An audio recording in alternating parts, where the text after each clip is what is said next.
Woo! Here we go. So I got headphones on.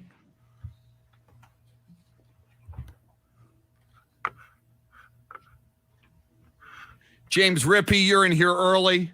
You're in here commenting early. James Rippey, good morning.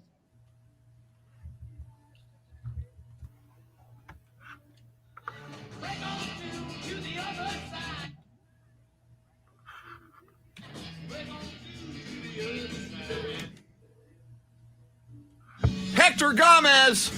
Now, Chris Duel. Oh, my goodness gracious. What a football weekend, especially in college football, but also NFL football, and not just football, basketball. San Antonio Spurs win their biggest game of the season. They beat the team with the best record in the NBA, the Golden State Warriors, in their house. Spurs have won 4 in a row, but so many big headlines. UTSA wins the Conference USA championship game Friday at the Alamobowl. Jeremy, we'll speak with him in a moment. His Oklahoma State Cowboys go to the wire and to inches away from winning the Big 12 championship game against Baylor. Just story after story. We know the college football playoff teams now. We know the bowl games. It's the Chris Duel Show with Shannon, Salty, Sweeney. Shannon, gosh, I don't know where to begin, but we will begin and we will cover it all because what a momentous, especially football, college football weekend it was. As a Texas fan, sir, and graduate, I am jealous.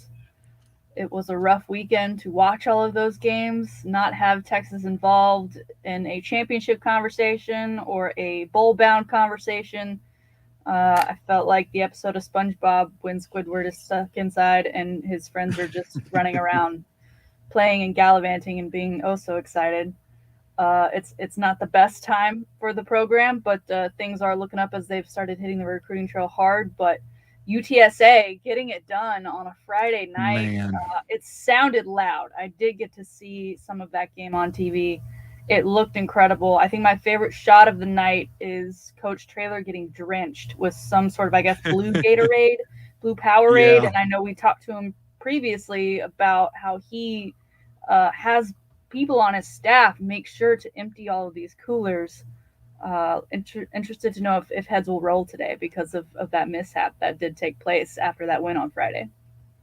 Well, and we'll find out firsthand if heads did roll, and we will congratulate UTSA head football coach Jeff TRAYLOR. He joins us at 8:35, as he always does. And Shannon, I may as well just run down our other guests this morning. We now know who's coming to the Valero Alamobowl in San Antonio. It's a pretty darn good matchup. It's the battle of the schools whose head coaches left them.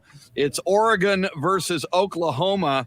And just after 8 o'clock, the president and CEO of the Valero Alamobowl, DERRICK Fox, will walk us through that decision to bring Oregon and Oklahoma to the Alamobowl. We'll talk about how you get tickets, all things Alamobowl and college football with him at 8. Jeff TRAYLOR, as we mentioned, at 8:30. And we talked about this last week, and actually on 2 levels, we're going to have Scott MANDZIARA just after 7 o'clock. He is one of our go-to Major League Baseball analysts, but he was also the voice of UIW Athletics, called their football games, and UIW lost a postseason playoff game over the weekend, and their head coach is headed to Washington State. So we'll talk about all that with Scott MANDZIARA. And Shannon, just out of the gate, and I feel so bad for him, Jeremy KOLOK is an Oklahoma State guy, went to Oklahoma State. He's a fan. He's been a fan his whole life. And if you're going to lose a Big 12 championship game, and at the time we assumed that would be a shot at the college football playoff, as it turned out, with Alabama beating Georgia, with Michigan winning, and with Cincinnati winning, it would have been hard, even with an Oklahoma State win, to get to number 4, but not impossible had they won that game. Jeremy, just describe your feelings as you watched that game and as you watched it end with an Oklahoma State player diving for the orange cone that would have given Oklahoma State a last-second victory, but just coming up inches short. How did that feel? How do you feel now? Well, good morning, Chris. Good Shannon. morning.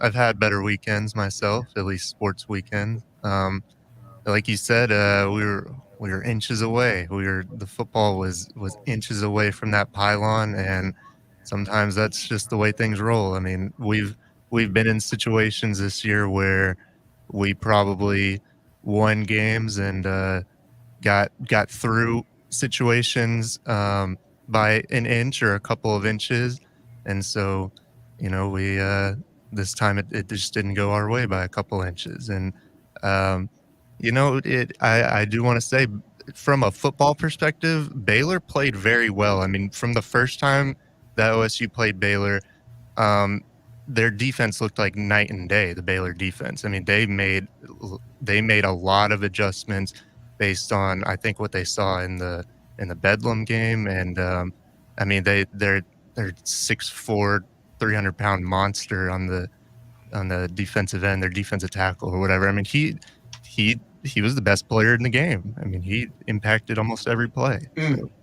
give credit to them, but it was a tough pill to swallow. I was hurting. It was painful. It was excruciatingly heartbreaking, to be honest with y'all. I can imagine. I want to read you a comment, Jeremy, and then get your thoughts on it. James Rippey on the live video feed. He's joining us on YouTube this morning. He writes, Coach Gundy should be fired from Oklahoma State for not benching his quarterback after he threw 4 interceptions through 3 quarters. You said going in, we've got a quarterback who is turnover and interception prone. Your thoughts on that comment, your thoughts on Coach Gundy and your quarterback? Well, Coach Gundy's not going anywhere anytime soon, unless he decides he wants to retire. But for those who are listening on Friday, I think I said that it is very nerve-wracking going into any big, especially conference game, knowing that you have a turnover-prone quarterback, and he's not terrible. He was a first-team All Big 12. He was an all-conference quarterback, and Mike Gundy was the conference coach of the year. So I don't think he'll be getting fired anytime soon. But I mean, yeah, sometimes that's just. I mean, when you have a quarterback that is. He takes risks. He's pretty short, so he can't really see over the offensive line. He throws into triple coverage twice in the first quarter, and I mean, yeah, it's. I don't think he should have been benched, but it was very hard to watch. It was very hard to watch because it's like he never made an adjustment. It's like after he throws 2 picks in the first quarter, or he doesn't start throwing safer passes or think like maybe I shouldn't throw into double or triple coverage because I think these defensive backs are ball hunting. It seemed like that adjustment was never made, which is frustrating for an experienced quarterback. But he had a heck of a season, so you're not going to bench him in the championship game. Now, Shannon, as Jeremy describes, Baylor wins the Big 12. You and I and Mike Taylor, we all picked who we thought were going to the Big 12 championship game before the season. We picked who we thought would win the Big 12 championship. None of us had Baylor. What amazes me, Shannon, that football program has been on such a roller coaster ride dating back to the Art Briles era. They've had coaching changes. They should have probably gotten the death penalty. They're in Waco, Texas, for crying out loud. Every time I see Baylor succeed, as they have, and congratulations to Baylor, and I've got a lot of friends who are Baylor alums. My niece Taylor is a Baylor alum. If Baylor in the city of Waco can build a Big 12 champion, why can't the Texas Longhorns, with one of the greatest brands on the face of this earth, in one of the greatest cities on the face of this earth, Austin, Texas, why can't they have the success Baylor is having? I think it's a question for Dave Aranda. I mean, did we see his reaction when they finally won the game? You would have thought he lost the game if you had no context. My God. going into that. Yeah. I mean, that there is some level of discipline there that I don't think Texas players have ever come close to, and Baylor. But the weird thing too, you mentioned the big brand that is Texas, and Baylor being from Waco. You'd think that Baylor would have traveled a little bit better to the championship game, not even an hour and a half up the road. I mean, that looked like an OSU home game. Orange everywhere. And it was a crazy game. And Jeremy, I just wanted to ask you this because I keep replaying that final run and dive for the pylon by OSU. Do you think he needed to dive? Because I was kind of like, why did he dive? Why didn't you just put your shoulders down, put your shoulders down and run that in? Well, for the record, our starting running back was actually hurt, Jalen Warren. So, I mean, that's, yes. I mean, I don't know why I hate playing the what if game, but it's like, obviously he would have gotten the ball in that situation because he's like a bowling ball. And so, he would have made it. Yeah, like, I don't like playing the what if game. So it's like, hindsight 2020, maybe he didn't need to dive. Maybe he thought he was like 2 inches taller than he actually is and he could get that pylon. But, I wasn't disappointed in that specific play. I was disappointed that we were 1 yard away, like 6 different plays, and we just couldn't get 1 yard. Yeah. But I mean, like I said, we didn't have the running back that we would go to all year in that situation. So, and that's not an excuse because I don't want to make an excuse because Baylor's defense, they prepared perfectly. I mean, I don't know how to explain it any better. They knew exactly how to stop the turnover-prone quarterback Spencer Sanders, and they stopped the run just beautifully. I mean, better than you can ask for. And then, the Sea of Orange traveled well, though. We did have that going for us. I did think that we were gonna have a good crowd in Jerry World, but I didn't think it was gonna be anything like that. I mean, it did look like a home game. So I think if that even points to a little bit more to the disappointment and the heartbreak that OSU fans are feeling after the result, because I mean we really wanted this one. This one meant a lot to us, and like I said, you got to give credit to Baylor. Congrats to Baylor. Absolutely. The men's basketball national champions and the Big 12 football conference champions. So, yeah, things are going well on that campus now. Shannon, another big headline, and other objective observers nationally might say this was the big headline of the college football weekend. Can we, from now on, never ever count Nick Saban and Alabama out ever again? They were underdogs to Georgia. So many people thought Georgia was unbeatable this year. So many people were counting on Georgia winning that game and ousting Alabama from the college football playoff, therefore opening the door perhaps to an Oklahoma State if they could have pulled off the win over Baylor. Alabama not only beats Georgia in Georgia, they annihilate Georgia 41-24. As much as I say, and I mean it, Shannon, I'm tired of Alabama. I've seen this movie again and again and again. I saw a statistic at the end of that game, Shannon. Nick Saban has been in 11 SEC championship games. He has won 10. That's insane. It's big boy football. It's the SEC. Saban's been to 11, and he's 10-1 in the SEC championship game. It is mind-blowing. As much as I dog Nick Saban and I call him Nick Satan, and as much as I say I'm sick of Alabama, and I must say I have huge respect for Alabama, for Nick Saban, for what he has been able to do, and he just keeps on doing it in the modern era of college football, when it's not like Bear Bryant and you can have as many scholarships as you want, and you can load your team with 150 of the best players if you want. Shannon, your thoughts on Alabama and the juggernaut dynasty that they are?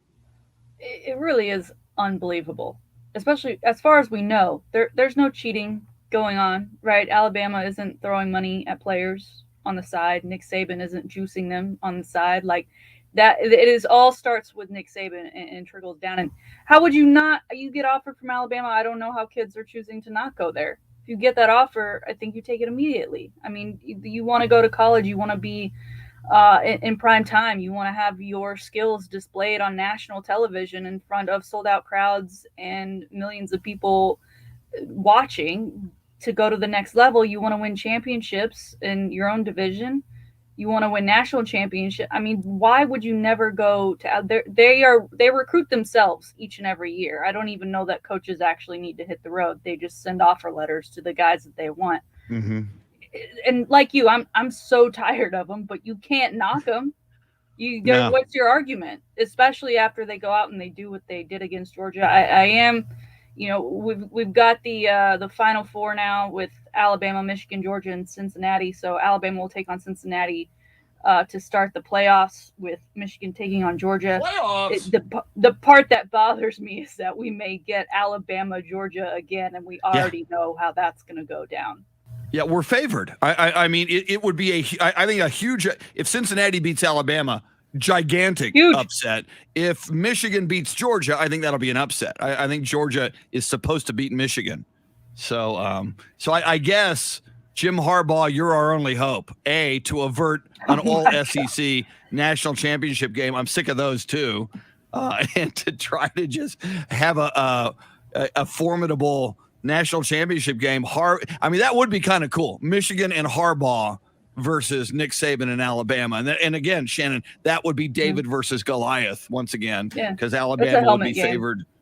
Yeah, my goodness. All right, Mike, there's so much to talk about. NFL football, and we got a great Monday night game, the Patriots and the Bills. And don't look now, but at this moment, the New England Patriots have the best record in the AFC. And have the tiebreaker and would have home field. If New England wins this game tonight at Buffalo, as much as we are lauding Nick Saban today, and we should, it's time to give mad props to Bill Belichick. I mean, already for everything he's already done. But if he pulls this off tonight in Buffalo, my God, we'll talk about that. We'll talk NFL football. We'll talk college football. Coming up at the top of the hour, Scott MANDZIARA, our baseball guru, going to talk Major League Baseball lockout. We'll talk college football and pro football with Scott as well. Just after 8 o'clock, Derrick Fox, the president and CEO of the Valero Alamobowl. 8:35, Conference USA champion head coach Jeff TRAYLOR as they get ready for their bowl game against San Diego State. Coming up, we'll talk about that. So much going on. Thanks for hanging out with us. She's Shannon Salty Sweeney. It's the Chris Duel Show. Nice. Miss You by the Rolling Stones.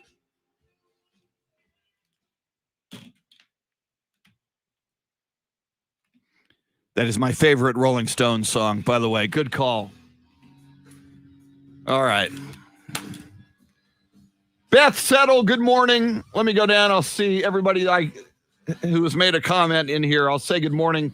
James Rippey, Hector Gomez, Tracy Bogert, Foamfoot 420, a.k.a. Amber, Steve DeRocco, The Rock, good morning. Sam Tobias, Chris Gonzalez, Lucinda Sullivan with the coffee emoji, John Williams from Dallas, Ralph Balderas, I think I said Tracy Bogert, Luisa Alanis, Wes Perkins, Anthony Del Toro. Let's see, I said James Rippey. Some of you made multiple comments, and so I'm saying your name more than once, which is fine. Chris Gonzalez, good morning. Christopher Smith, who was in Kenya recently. I don't know where he is today in the world. Where in the world is Christopher Smith? Frank Duckstad, good morning, Frank. Robert Browning. I know, the Frisco Bowl. It doesn't inspire. I mean, go UTSA, win the darn thing. But it doesn't inspire awe. Like the Liberty Bowl against BYU, which some people said was coming. That would have been cool. Okay, I am still in Nairobi, Kenya. We are joined this morning ladies and gentlemen, by Christopher Smith, who is in Nairobi, Kenya. Clint Proctor. I was talking about Texas Tech football because Texas Tech is going to take on the Pirate, Mike Leach, in their bowl game. So I looked up the Mike Leach firing. And, of course, Adam Slackman James, the guy, he and his daddy, Craig James, got Mike Leach fired. The receivers coach for Texas Tech, who coached, and apparently Adam Slackman James didn't get along with him, was one Lincoln Riley. Totally forgot that Lincoln Riley was on the stat. So Texas Tech, when they fired Mike Leach, they also effectively fired Lincoln Riley. Way to go, Tech. Had you kept Mike Leach, and then if he ever left, you might have had Lincoln Riley as your head coach. Smart move.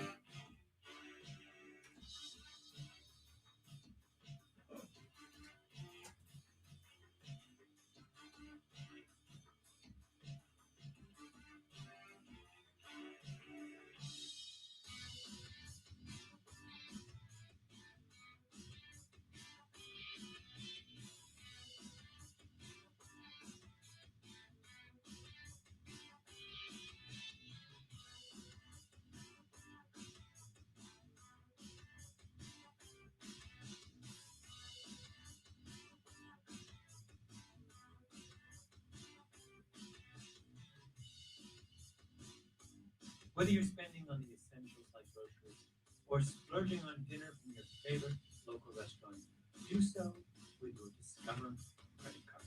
Because only Discover automatically matches all the cash back you earn at the end of your first year. When it comes to Discover, get used to hearing yes more often. Learn more at discover.com/manage. Limitations apply. 2021. You'll see. Don't like shark movies? Change the channel. Monster under the bed? Turn the lights on. Worried about the flu? Get a flu shot. Especially with COVID-19 still spreading. A flu shot is the most effective way to reduce your chance of getting sick. And the flu shot will not give you the flu. So get the flu shot, not the flu. Find your nearest shot location at texasflu.org. Every dose matters. From the Texas Department of State Health Services. To celebrate State Farm's surprisingly great rates, we gave this song surprisingly great rates. Here we go. It's so cheap. Yeah, got a great rate on the download. Let's take advantage of average Joe. Hard to believe. Yeah, nobody does it at State Farm. Wow, look at that, Wes Perkins. Lincoln Riley was acting offensive coordinator.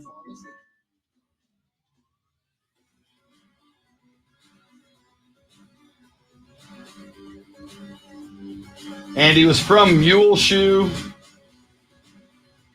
He was predisposed to want to stay at Texas Tech. And he had to go get the gig at East Carolina after the Mike Leach firing. Discounts are great on pizza, groceries, clothes. But when you see a discount on LASIK, you're skeptical. That's because we've been trained to think that anything that makes your life better has to be expensive. At the LASIK Vision Institute, it's just not true. We're able to provide amazing discounts and affordable financing on LASIK because LASIK is all we do. So don't be skeptical. Be excited about a life of new vision from the experts in LASIK. Right now at the LASIK Vision Institute, we're offering $750 off our Wavelight laser if you're treated in December. That's $375 off per eye. Plus, take advantage of our guaranteed financing. Go to LASIK.com to see if LASIK is right for you. The LASIK Vision Institute. Amazing vision, amazing price. Must mention this promotion and be treated in December of 2021 to qualify. $750 off for both eyes on standard Wavelight price. $375 off for one eye. Cannot be combined with any other offers. See details at LASIK.com. Do you struggle with occasional nerve aches, weakness, or discomfort in your hands or feet? Try Nervive Nerve Relief. from the world's #1 selling nerve care company.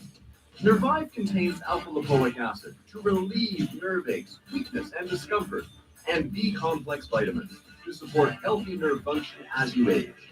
Live your life with less nerve discomfort with Nervive Nerve Relief. Learn more at nervivehealth.com.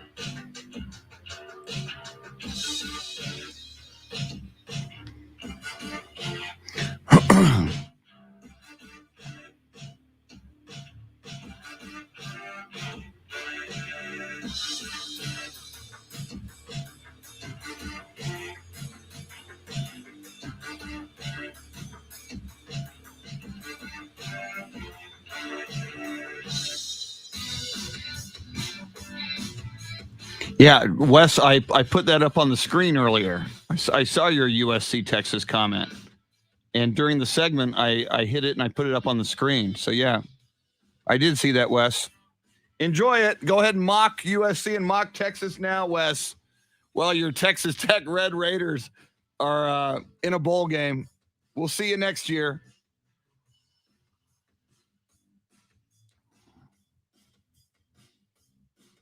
And Tracy Bogert, I saw you said, and a lot of people say this.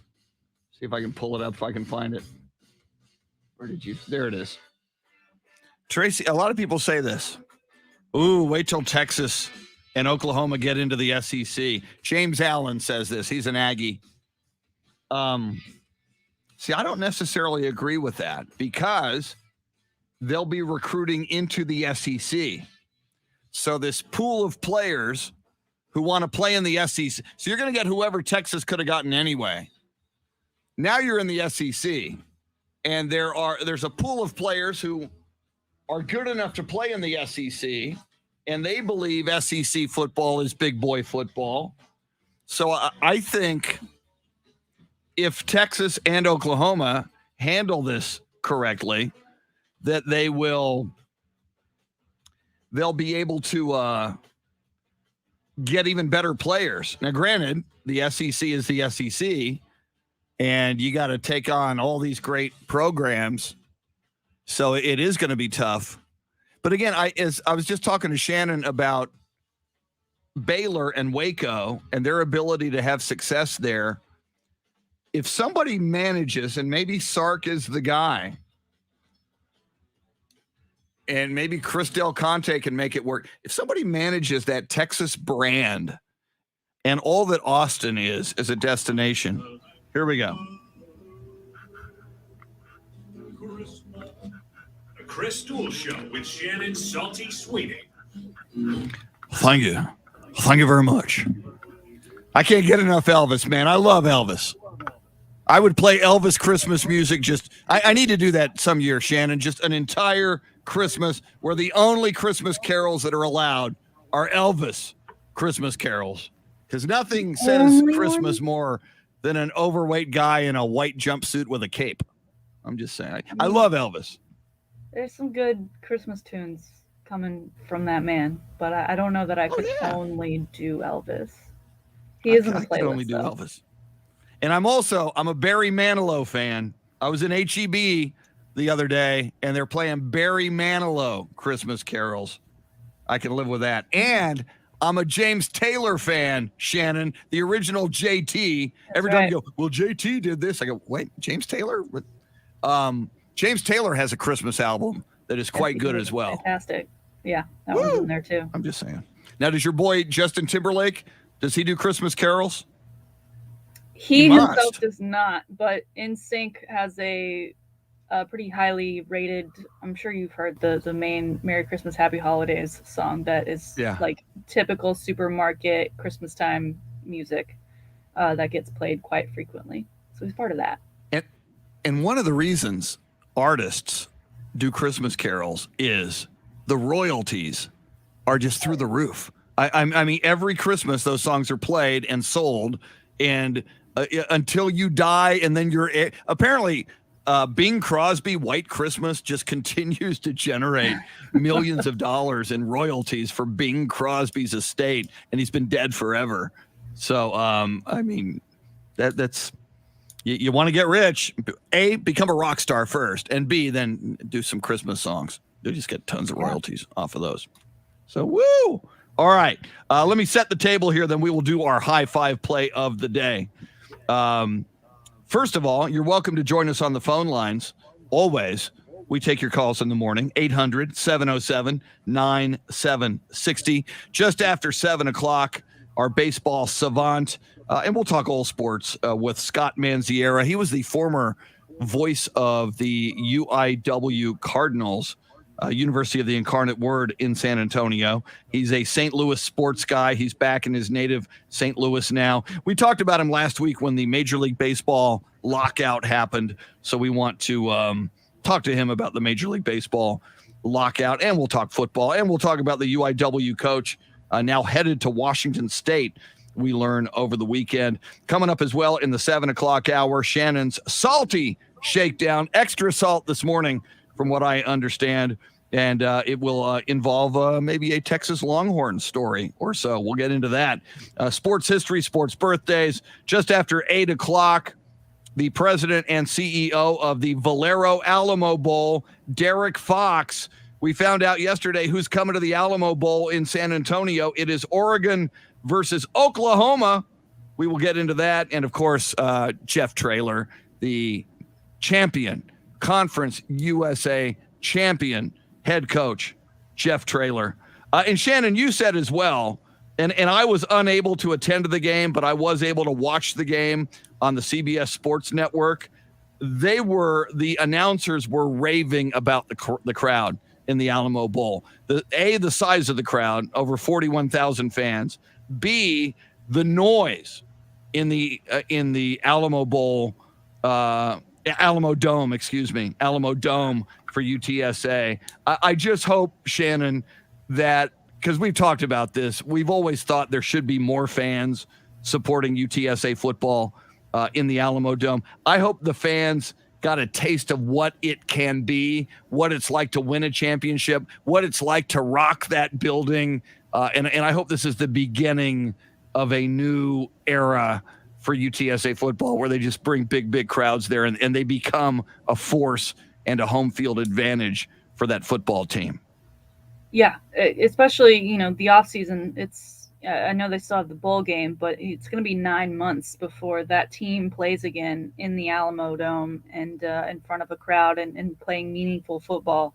And you would hope that they pick up right where they left off. And it would certainly go a long way for them to win in Frisco and to have that to carry into the offseason. But yeah, the fan support has been incredible. It's increased game again during the regular season. I'm sure Andy can attest to that as well, as someone who's broadcasting and tries to pay attention. I'm sure he's been rattled in ways he hasn't before as the voice of Roadrunners covering those games. So looking forward to talking to Jeff Traylor today and to give him a well-deserved congratulations.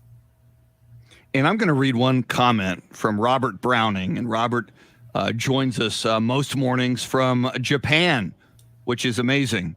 Robert writes, "I'm so sick of seeing 6-6 teams getting bowl games with bigger venues, more publicity, and closer to New Year's. UTSA is a conference champion at 12-1 and gets to play in a high school stadium in freaking Frisco. I'm pissed," says Robert Browning. There's some, there was word, Shannon, on Sunday that UTSA would go to the Liberty Bowl against BYU. And now, granted, San Diego State, I think they're 11-2. I mean, I didn't realize how good San Diego State is. They've got a really good record. But I think Robert Browning does make a case. Now, the good news, Frisco, it's in Texas. UTSA can travel and fill that place. But I must admit, when I heard, the Frisco Bowl against San Diego State, I didn't exactly, my jaw didn't drop with awe and wonder and excitement when I heard that announcement. Yeah, honestly, we learned later last week that they added another bowl game so that every team that had 6 wins would be able to play in a bowl game. And I was like, is this the one that they added? Like, I don't know much about the Frisco Bowl.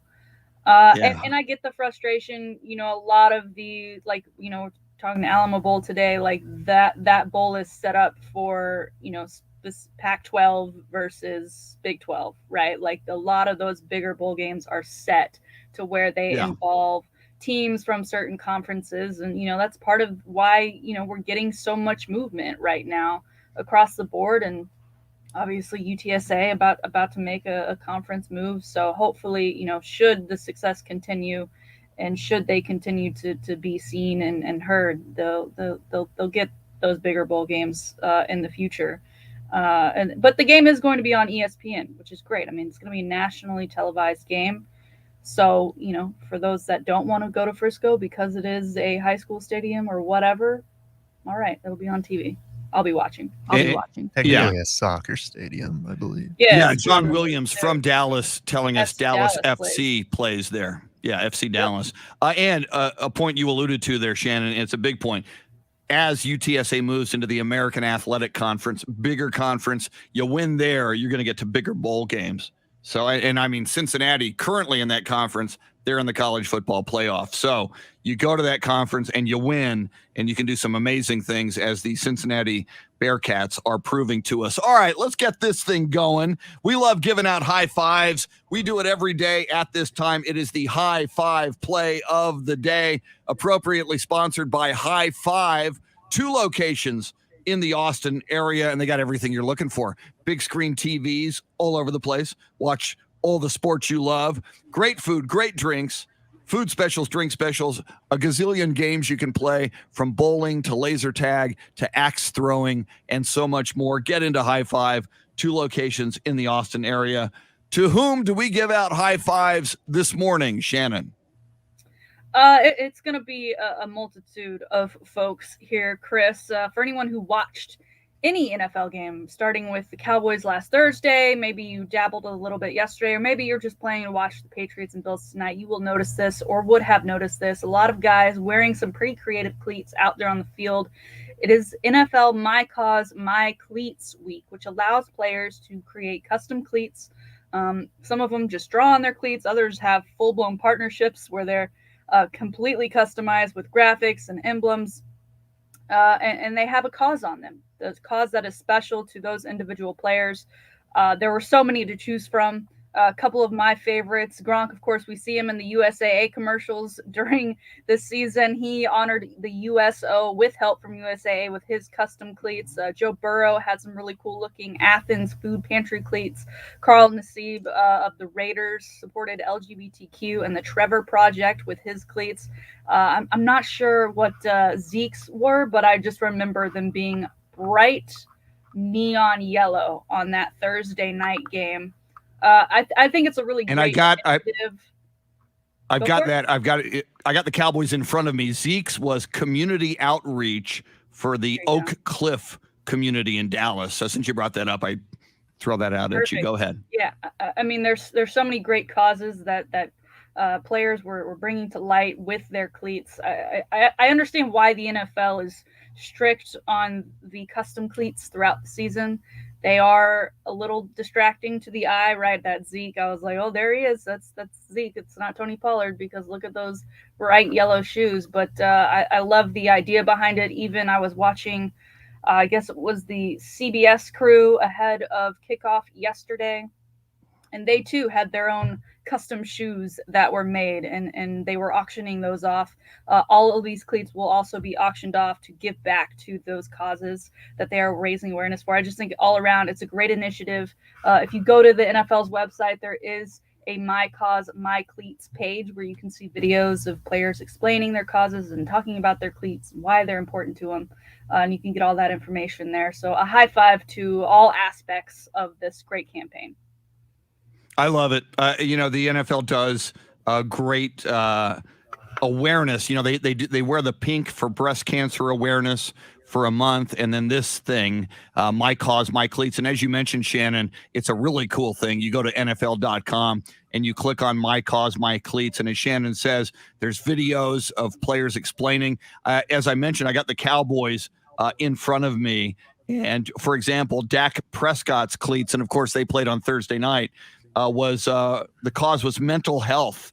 It's Dak's foundation, Faith Fight Finish. It's his very own foundation, which helps with mental health.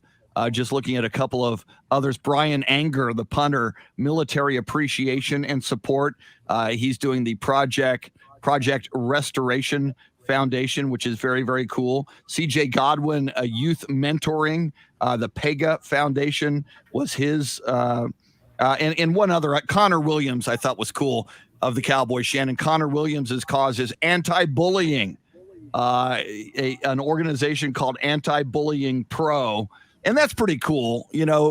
For a big football player and offensive lineman like Connor Williams to stand for the cause of anti-bullying and cause awareness for that, I think that's a cool thing. So good on you, Connor Williams. Good on you, every NFL player who chose to have a cause with their cleats. And as you mentioned, Shannon, the NFL, you got to like that the NFL supports this and makes it happen. And here we are talking about these causes and these organizations, and this doesn't happen specifically unless the NFL does this. So there you have it. It's making a difference. Yeah, and as you know, nearly every player was wearing custom cleats, so it's hard to run down all of the ones, and they also look really cool. I mean, they do a great job with customizing these cleats. One of the Colts guards, Quentin Nelson, he had for the V Foundation, he had the quote, "Don't give up, don't ever give up," and also a great picture of V himself on there. I mean, they're so detailed and so pretty that I'm glad we get to witness them on the field for one game of the season. You mentioned the CBS broadcast crew, Shannon, and I was watching the Baltimore-Pittsburgh game yesterday, and Tony Romo and Jim Nantz did that one. I love Tony for the second morning in a row. Last week, I heard on the show that's ahead of us, Two Pros and a Cup of Joe, LeVar Arrington, Brady Quinn, and Jonas Knox slamming Tony Romo. And I think it's passive aggressive on Brady Quinn, who was a quarterback and not as successful as Romo, and now is a broadcaster and not as successful as Romo, while Brady Quinn criticizes Romo as a color analyst. He always brings up the money Romo's making. He goes, he's so unprepared, then he's so unprofessional, then he makes it all about him, and at the money they're paying him. Brady, we see through you. Brady Quinn, LeVar Arrington, you dudes are jealous. And I normally like those guys, Shannon, and I often come on here, listening to them before we come on the air, and I praise them because they're very good. And I like Brady Quinn, and I like LeVar Arrington, and I like that show. But dudes, lay off of Tony Romo. So, Tony was, especially, down to the wire, that Ravens and Steelers game, he was getting very passionate about what was going on the field. And for me as a Cowboys fan, I still I like Tony Romo, the analyst, but I also am like, where was this when you were on the field? What did you need an eye in the sky the entire time to know what was going on? Because given that situation that Baltimore was in, they obviously ended up getting the touchdown. They went for two. They failed. Steelers win the game. I think instead of getting a touchdown, Tony Romo, as a player, would have thrown an interception, and the game would have been ended that way. You can dog his play, Shannon, and you just did, but just don't dog his color analysis. I think he's good. And you make a great, when Baltimore missed on that 2-point conversion, with that loss now, New England Patriots going into tonight's game have the best record in the AFC and a shot at home field throughout the playoffs, which is absolutely mind-blowing. We will, Bills, Patriots tonight, a big Monday night game. Coming up, Scott MANDZIARA on the baseball lockout, on all things college football and more. Thanks for hanging out with us on the Chris Duel Show.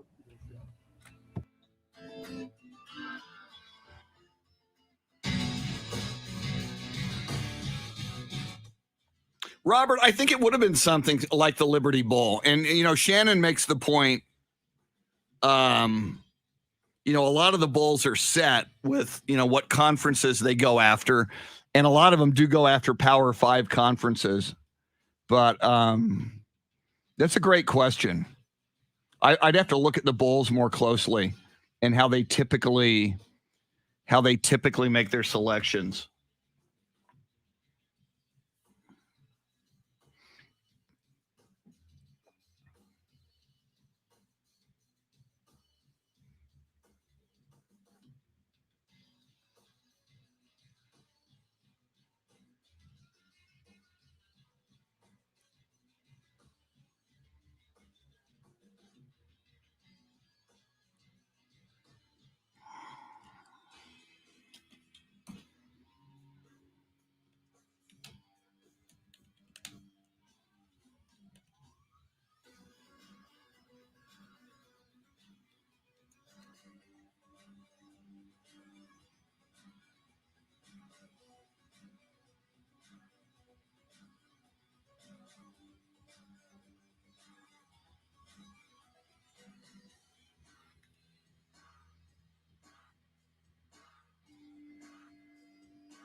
Spurs have won 4 in a row. I got to talk a little Spurs here at some point this morning.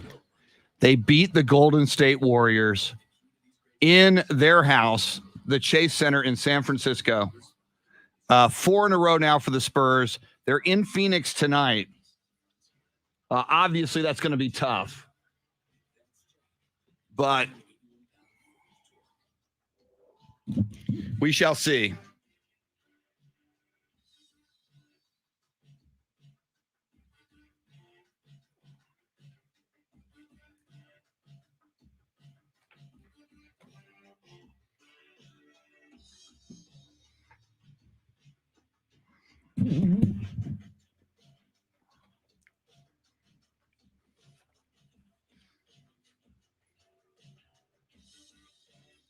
Sam Tobias writes, just wondering, do the people who run the bowl games follow the same practices as one Gary Barta with the College Football Playoff Committee? The strength of schedule excuse.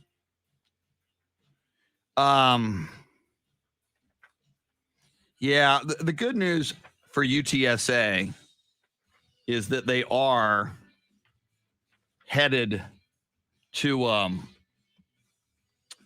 a better conference, a more respected conference. So hopefully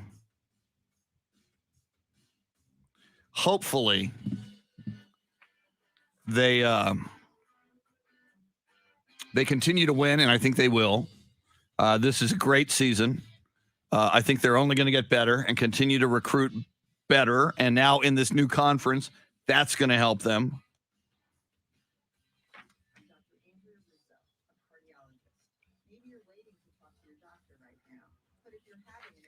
Make sure I got Scott MANDZIARA's phone number correct for.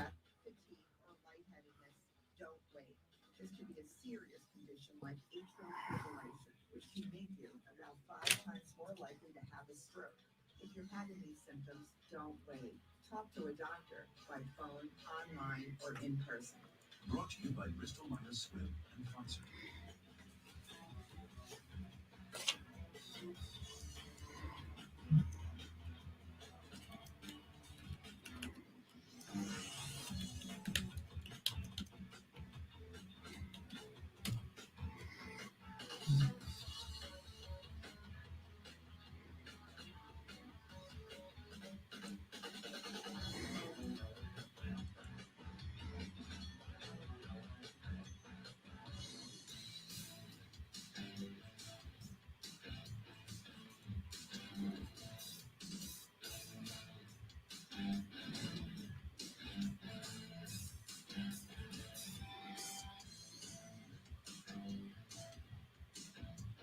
Got it. Okay, that's good.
Christopher Smith says bowl games are all about making money. To a large extent, yes, that is true.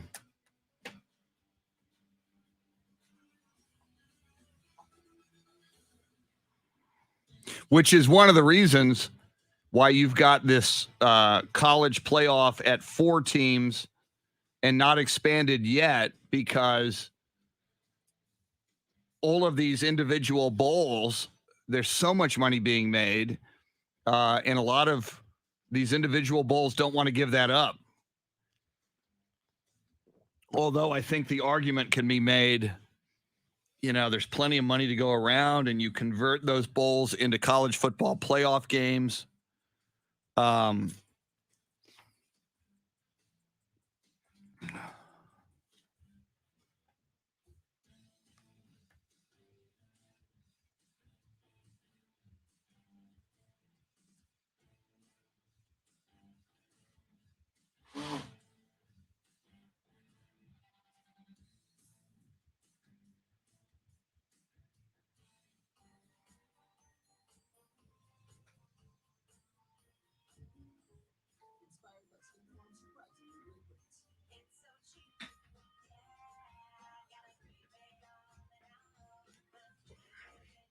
Yeah, Christopher Smith says they keep adding bowl games too. Yeah, because there's more money to be made. Football makes that's why the NFL added a regular season game. There's more money. More football equals more money. And axiom number 1 of this show: more football is good football. I'm just saying. Woo! Woo!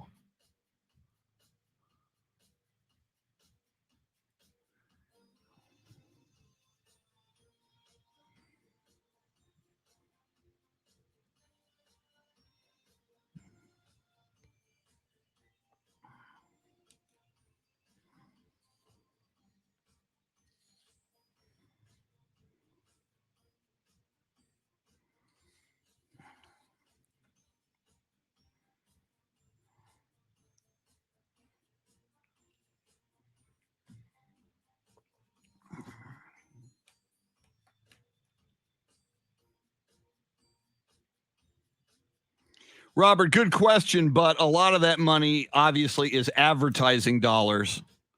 So, if one of those games is on ESPN or whatever network and there are advertising dollars involved, that's where the big money is. The big money is in TV, the TV contract, and the advertising. So, and again, during the pandemic, which actually we're still in, but certainly, a year ago, when a lot of people stayed away because of COVID, that is a factor. Obviously, there's more money to be made at the gate if they could fill stadiums. But yeah.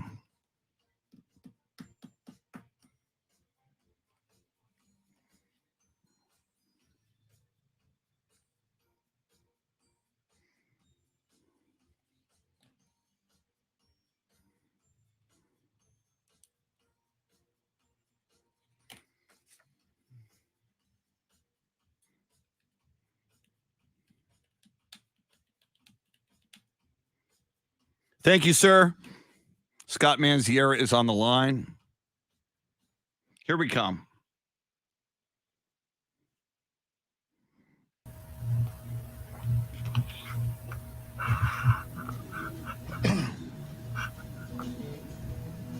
This is the Chris Duel Show.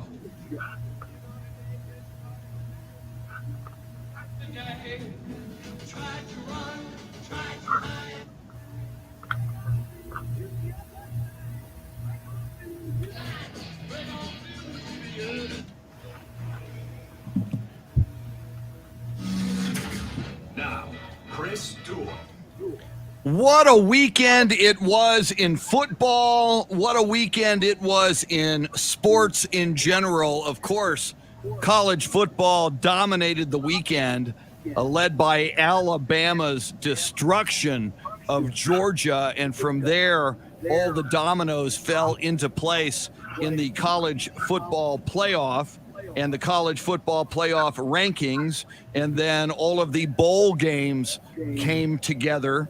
Speaking of bowl games, 1 hour from now, just a little less than an hour from now, Shannon and I will be speaking with Derrick Fox, the president and CEO of the Valero Alamobowl, as Oregon and Oklahoma are coming to San Antonio to play in the Alamo Bowl. And speaking of bowl games, UTSA wins the Conference USA Championship game Friday night at the Alamo Dome, and they will go to the Frisco Bowl against San Diego State. We will talk all things UTSA football with the champion head coach of the UTSA Roadrunners, Jeff TRAYLOR, at 8:35. So lots to cover. And, oh, by the way, along the way over the weekend, the San Antonio Spurs won their 4th in a row. All they did was go beat the team with the best record in the NBA, the Golden State Warriors, in the Warriors' house, the Chase Center in San Francisco. Spurs go for 5 in a row tonight at Phoenix. Phoenix just has the 2nd best record in the NBA and had the best record in the NBA until the Warriors beat them on Friday night. And then the Spurs turned around and beat them the next night. So lots going on there as well. And then last week, Shannon, you and I talked about the Major League Baseball lockout. And again, a lockout in December. Most people go, meh, ain't no big thing, man. Baseball doesn't start till the spring. Who cares? Well, we want to find out a little bit more about that. And we will talk some college football with this gentleman, maybe even some NFL football, with the former voice of the University of the Incarnate Word, now back in his native St. Louis, and he is our baseball savant and baseball guru, St. Louis sports broadcaster, Scott MANDZIARA. Scott, how you doing this morning? I'm doing great. Christian, how you guys doing? We're doing well. Before we dive into the baseball lockout, just in general, your thoughts on the weekend in college football. Alabama, I don't want to say shocked the world because they're Alabama, but a lot of people thought Georgia was going to win that football game. How did you like how things played out in college football over the weekend? Well, first of all, it was super fun. It's one of the best weekends of the year for college football. And, there was a little bit of chaos, and I think that's what a lot of people watch championship weekend. If you're not a fan of one of the teams that get to play, you really get to see some chaos. And starting with UTSA on Friday night, winning that Conference USA Championship. So that was super exciting. I know up here in St. Louis, I was trying to drum up some hype about the Roadrunners, how cool it was for them to have a fantastic year. But then, Alabama picked up the biggest win of the season. And I know that sounds kind of obvious because they beat Georgia, but in reality, it goes a little bit deeper. I mean, Georgia just dug themselves a pretty big hole. Michigan might be the hottest team in football right now. They just rolled over Ohio State, and then they just rolled over Iowa in the Big Ten Championship. So Georgia went from unbeatable, like they were as comparable to the 2019 LSU Tigers as you can basically get. And now they lose to Alabama, and now they have to play Michigan.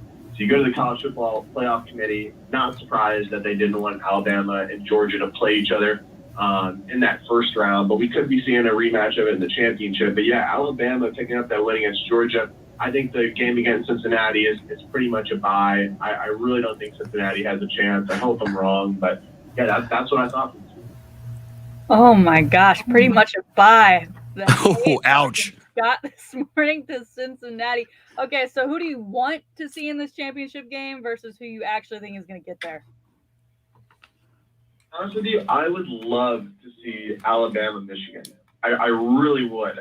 It's not too often that we get to see another team from the Big Ten be as good as Michigan is this year.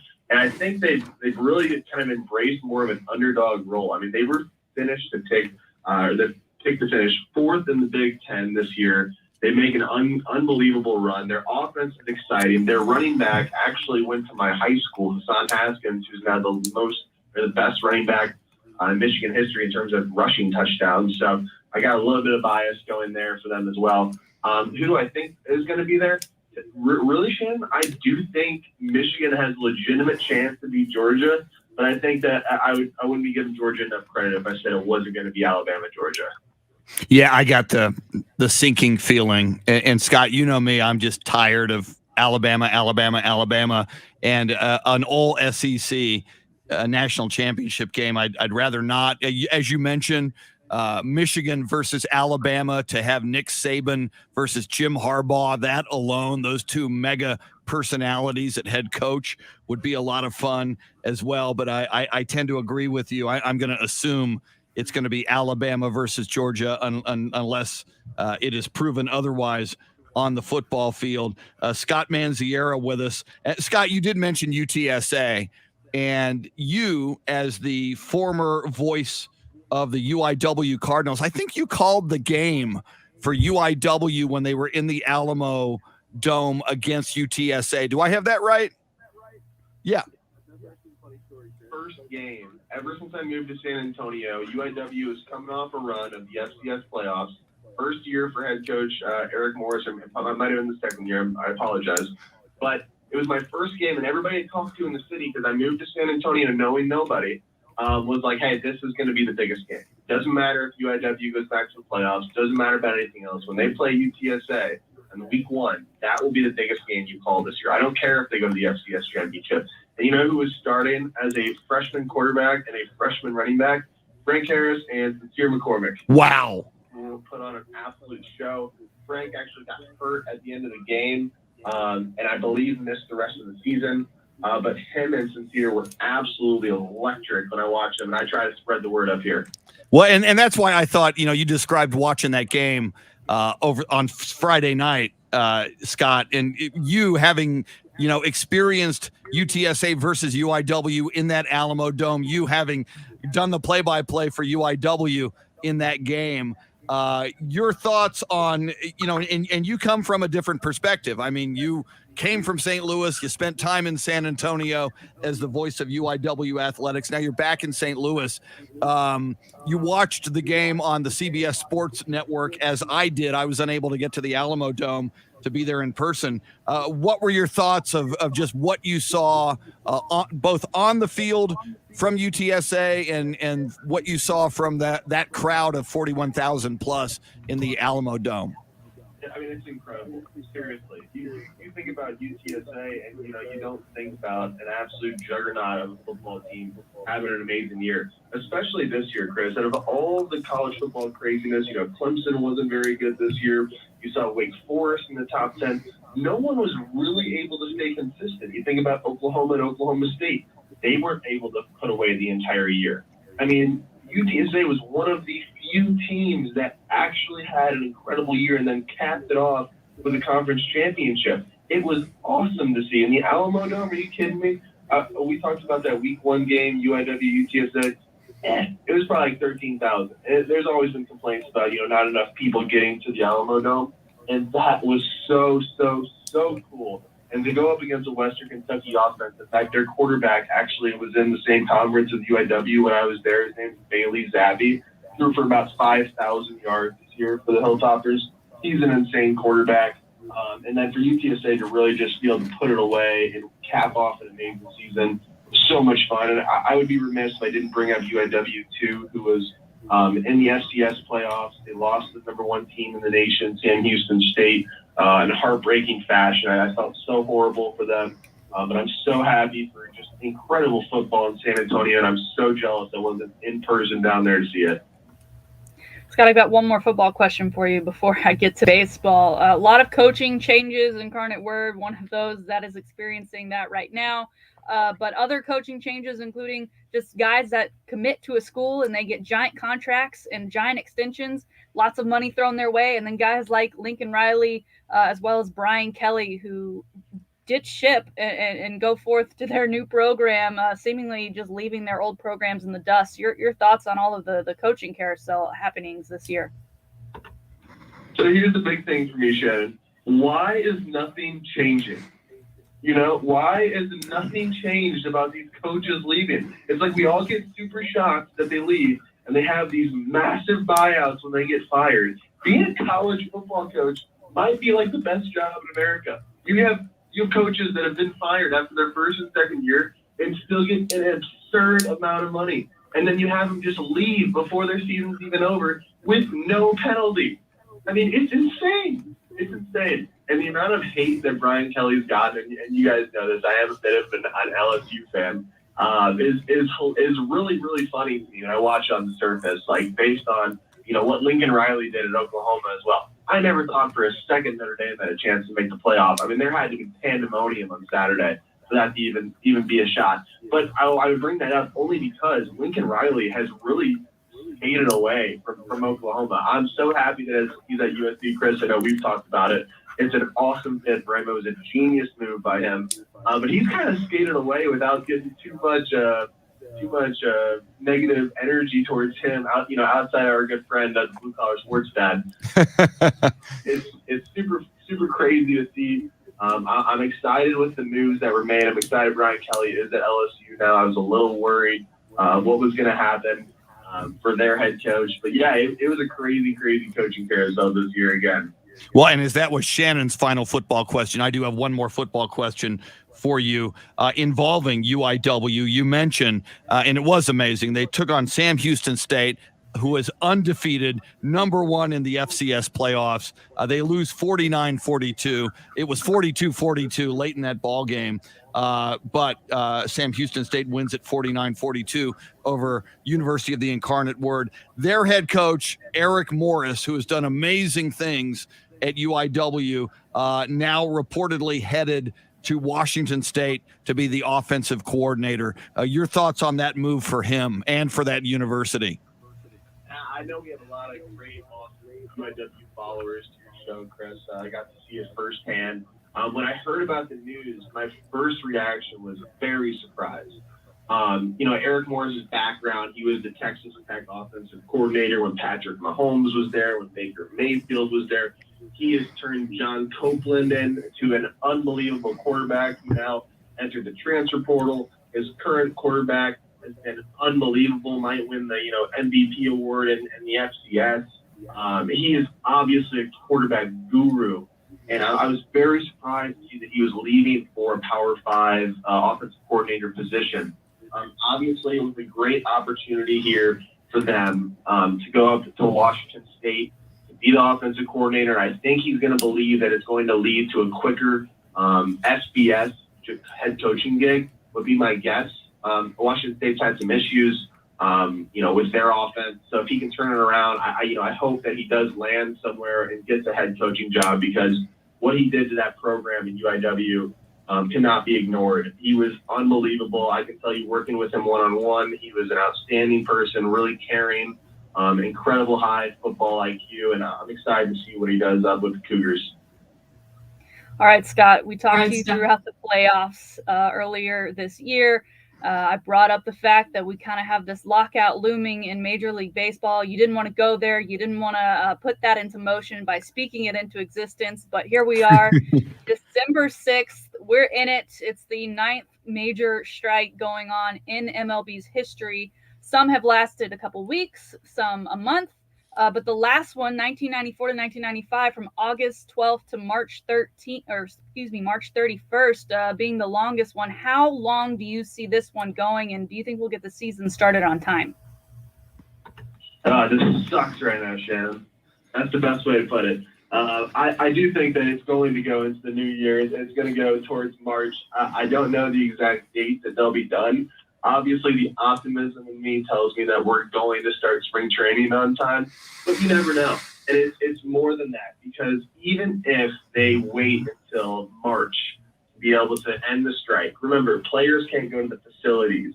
You're not allowed to be, working out as a team. Like, you were going to be starting so late. Remember when we had the COVID season of, just like 60 games or so, there was a lot of horrible years for some of those players. And some superstar players had terrible seasons.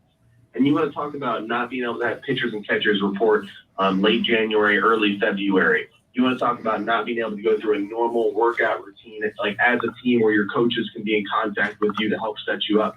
That is going to make for a very, very odd season when it comes to some of these numbers. And yeah, some superstar players signing. Carlos Correa is still one of those guys that he doesn't even know where he's going to live next year or play. So there's so many moving parts going on, but, it obviously sucks to see that, the MLB couldn't get something done. He is Scott MANDZIARA, one of our baseball gurus, along with Mike Hardball Harge. And Scott, what is the risk, if you had to put a percentage on it, that this could even spill into the regular season and cancel games, Major League Baseball? Are you optimistic that that's not going to happen? This will be done by springtime, or is there a viable risk that this could really, really go long term? Well, I think it's a great question, Chris. It's hard to put a percentage on it this early, but the way that things are looking, the fact that, they made absolutely no process this fall. And that's how we got here. And, to my knowledge, they've not met in the last week since the lockout, has really, gotten going. I want to say that I'm optimistic, but to be honest with you, I don't know. Chris, you and I were together when they were trying to extend the CBA during that COVID season, and they weren't able to do it. They said, hey, we'll play 60 games this year so we don't have 0, and then we'll worry about the collective bargaining agreement, after the 2021 season. And you would think out of any time to negotiate at that time in history, that would have been the easiest and best time to say, you know what, guys, let's put our differences aside, let's sign something. But there's a lot of issues that the players want solved, and deservingly so. Scott MANDZIARA, St. Louis broadcaster. Go ahead, Shannon. I was going to say, if for those that aren't as close to it, can you give us kind of an easy third grade version of the list of what's on the agenda to get done during this lockout? Absolutely. So players, and you guys have noticed this, I'm sure, with top Astros prospects coming into the game. They should be on the opening day roster when the season starts in April, and you don't see them. For example, I think probably the biggest guy that I'd be able to compare this to is Chris Bryant with the Chicago Cubs years ago. Was the #1 prospect in baseball. He didn't get called up until late May, early June, because the way that the MLB service time is working is the owners are manipulating how much these players can get paid. So instead of giving them the deserving opening day roster spot, we're going to say, hey, we're going to wait until after May, whatever, and then this isn't going to count towards one of his years of service time. So in the MLB, you get 6 years of service time before you can become a free agent, and 3 of those are arbitration eligible. So if you start him at that point, his clock doesn't start for that season until next year. So you basically get half a free year out of him. And so that the players are like, that's stupid. Like, we want to be there on opening day. So that's one of the big issues. The other big issue is the extended playoffs, because that's what the owners want. They want bigger playoffs because they get more revenue, and the players do not get a fair share of that revenue. So the owners are like, hey, we'll take extended playoffs. We'll knock 8 games off the season. We'll give you universal DH, but we are not going to, allow you guys to take more money from us. So those are 2 of the biggest issues to follow as we, go through the winter and try to figure this out. But, those are 2 issues that there's definitely going to need to be some compromising on. And Scott, you did mention Carlos Correa, and obviously I'm a huge Astros fan. A lot of our listeners, Shannon is, and a lot of our listeners are huge Houston Astros fans. From your St. Louis perspective, and again, you're outside the state of Texas, so maybe you're a little bit more objective. Where do you think Carlos Correa lands? And I pray to God you don't say the New York Yankees, because then I will have to hate him forever. And is there any chance the Houston Astros come up with the money to re-sign him? When you said that, Chris, I would be lying if I said the first name that didn't come in my head was the New York Yankees. Oh! But no, objectively, I think that the Yankees and the Dodgers and the Red Sox, they have not spent hardly any money in free agency. Of course, the Dodgers got Chris Taylor for under $100 million, but when you talk about those teams, you're talking about them signing like $200 million players yearly. So the fact that none of those teams really made that kind of commitment before the lockout leads me to believe that once we get out of this, especially if it's late, Correa's not going to have time to really look through contracts, because remember, they're not allowed to talk numbers right now. So say the lockout gets done mid-March and they're like, all right, everybody rush to spring training, we're going to try to get a 2-weekend spring training. Well, Correa is still going to be on his couch. So he's going to have to really, rapidly try to make a decision on rather than negotiate. He's not going to be ready to go for, opening day if that's one of the situations. And, no team wants that. The Cardinals, in fact, during the last ordeal that this happened, signed Greg Holland 2 days before the season started, and he was terrible. And he was an all-star the year prior. So it's not a situation that any player wants to be in. I'm surprised the amount of, superstar players that didn't sign, because that's going to be a big issue. But if you do want me to select the team that Correa is most likely going to go to, I really do think the New York Yankees have to be number one. Ah, gosh, it's going to be a rough season for me if that's the case. Scott MANDZIARA is a great follow on Twitter at SMandziara2. If you can't figure out how to spell MANDZIARA, go to either the Ticket 760 or the AM 1300, the Zone Twitter page.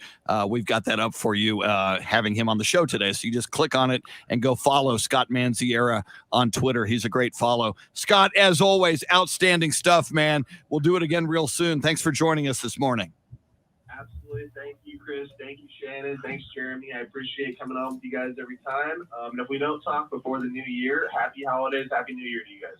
And same to you, and hopefully we do. Happy holidays, happy new year. Scott MANDZIARA, St. Louis broadcaster, former Soundscape stylist on this show, in addition to being the voice of UIW athletics. Coming up, Shannon's Salty Shakedown.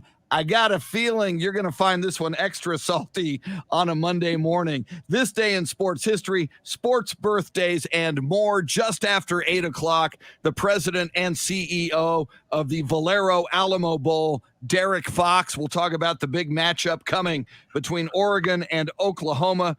Just after 8:30, the Conference USA champion head coach, Jeff TRAYLOR of the UTSA Roadrunners, they get ready for their bowl game against San Diego State in the Frisco Bowl.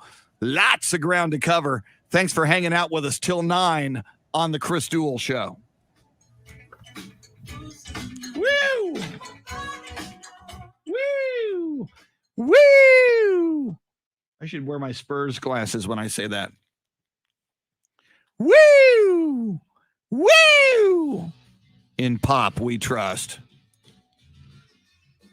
Houston, the Rockets have the longest winning streak in the NBA right now at 6. Spurs trying for 5 tonight.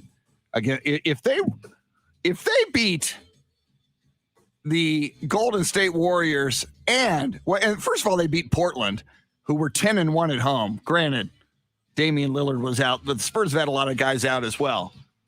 If they beat Portland and then Golden State and then Phoenix tonight and sweep this road trip, my goodness. That would be amazing. And remember, even if they lose tonight, they go 2 out of 3 on this road trip. As Meatloaf sings, 2 out of 3 ain't bad. So don't be sad. Coffee time.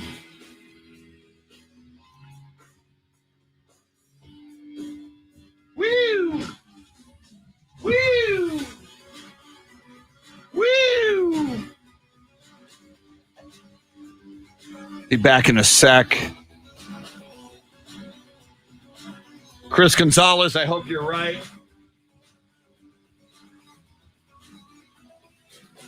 While I go heat up my coffee, Mike Taylor, ladies and gentlemen, kind enough to sit in for me. Thank you, Mike.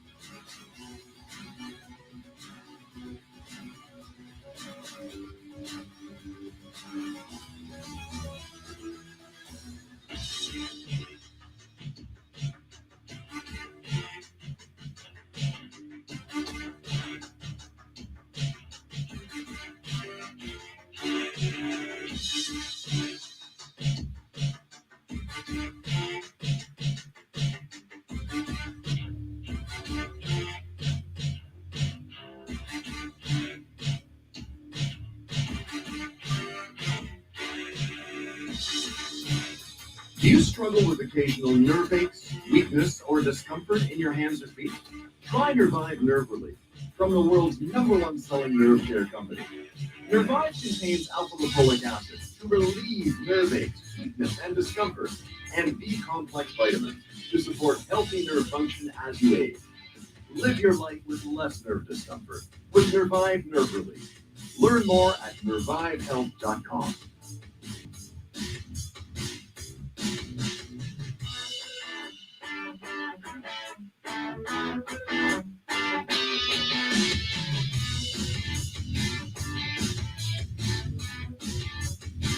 I'm Dr. Andrea Russo, a cardiologist. Maybe you're waiting to talk to your doctor right now, but if you're having an irregular heartbeat, heart racing, chest pain, shortness of breath, fatigue, or lightheadedness, don't wait. This can be a serious condition like atrial fibrillation, which can make you about 5 times more likely to have a stroke. If you're having these symptoms, don't wait. Talk to a doctor by phone, online, or in person. Brought to you by Bristol Myers Squibb and Pfizer.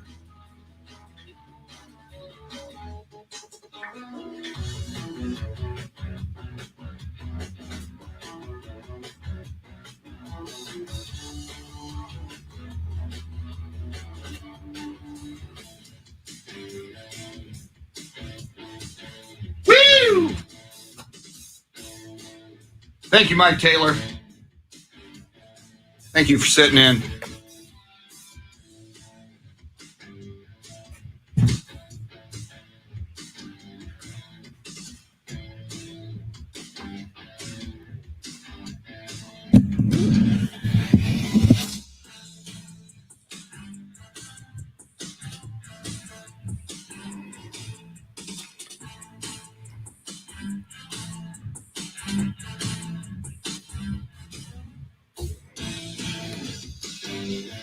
Chris Gonzalez says, I don't think Carlos Correa is going to sign with the Yankees next year.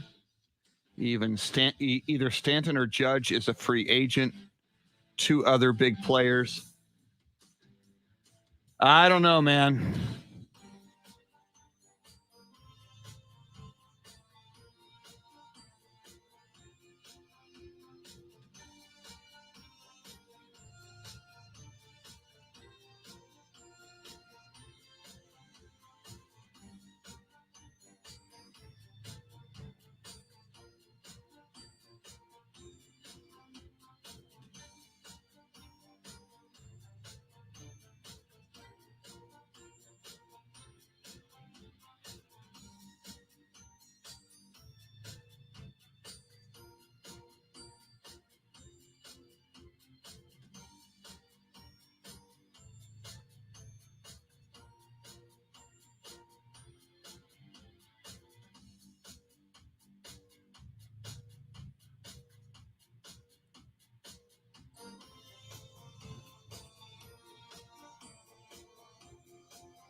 Coming up,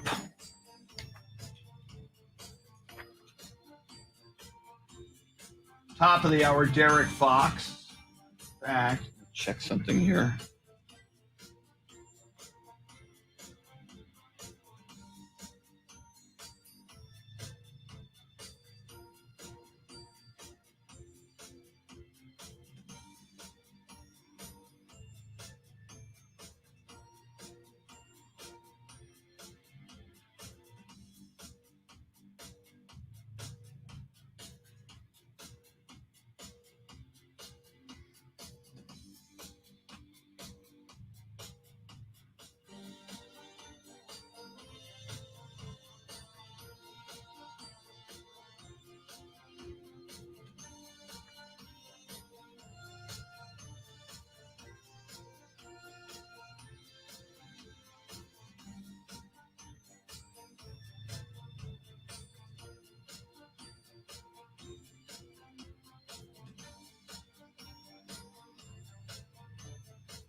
Here we come.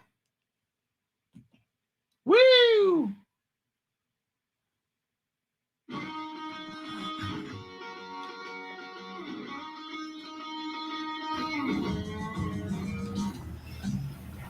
We're back. It's the show with Shannon Salty Sweeney.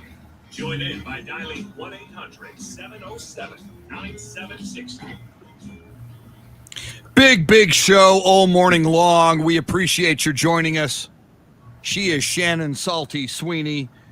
Jeremy KOLOK licking his wounds as an Oklahoma State fan, mega fan, went to Oklahoma State, their tough loss at the gun, essentially, inches away. They lose to Baylor in the Big 12 championship game.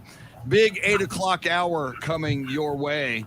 Derrick Fox, the president and CEO of the Valero Alamobowl. We will talk about the big matchup coming to San Antonio later this month, the Alamobowl, Oregon versus Oklahoma. We'll talk about the selection process. We'll talk about the game itself. We'll talk all things college football with Derrick Fox. And then just after 8 o'clock, about 8:35, UTSA head football coach Jeff TRAYLOR. We'll talk about the big win over Western Kentucky to win the Conference USA Championship last Friday night, and what is next, which is the Frisco Bowl against San Diego State. That should be a great conversation coming up with Jeff TRAYLOR at about 8:35. All right, in a moment, Shannon's Salty Shakedown. But first, how about some sports birthdays and this day in sports history? 1975, December 6th, 1975, the 41st Heisman Trophy Award goes to Archie Griffin, running back, Ohio State. He was so good, he won the Heisman Trophy twice. Archie Griffin, he was outstanding, my goodness. This day in 1984, Helena Sikova snaps Martina Navratilovan's 74-match winning streak. My God. It was in the semifinals of the Australian Open in Melbourne. Navratilova had hoped of completing the Grand Slam, but she had won 74 matches in a row. At that time, she was absolutely dominant.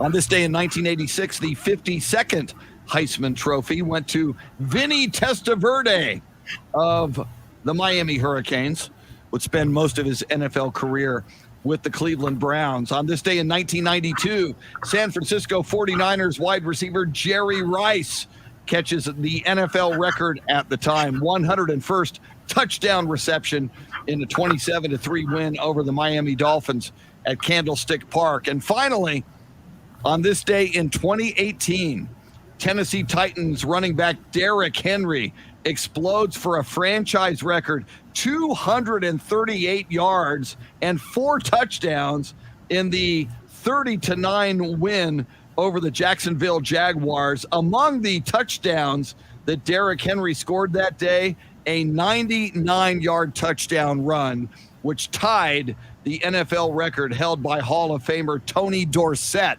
of the Dallas Cowboys. You'll remember Dorsett did that on a Monday night against the Minnesota Vikings. That's your sports history. How about some sports birthdays?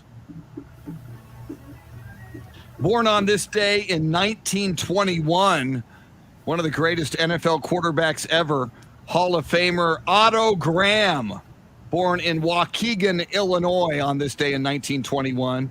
Otto Graham passed away in 2003.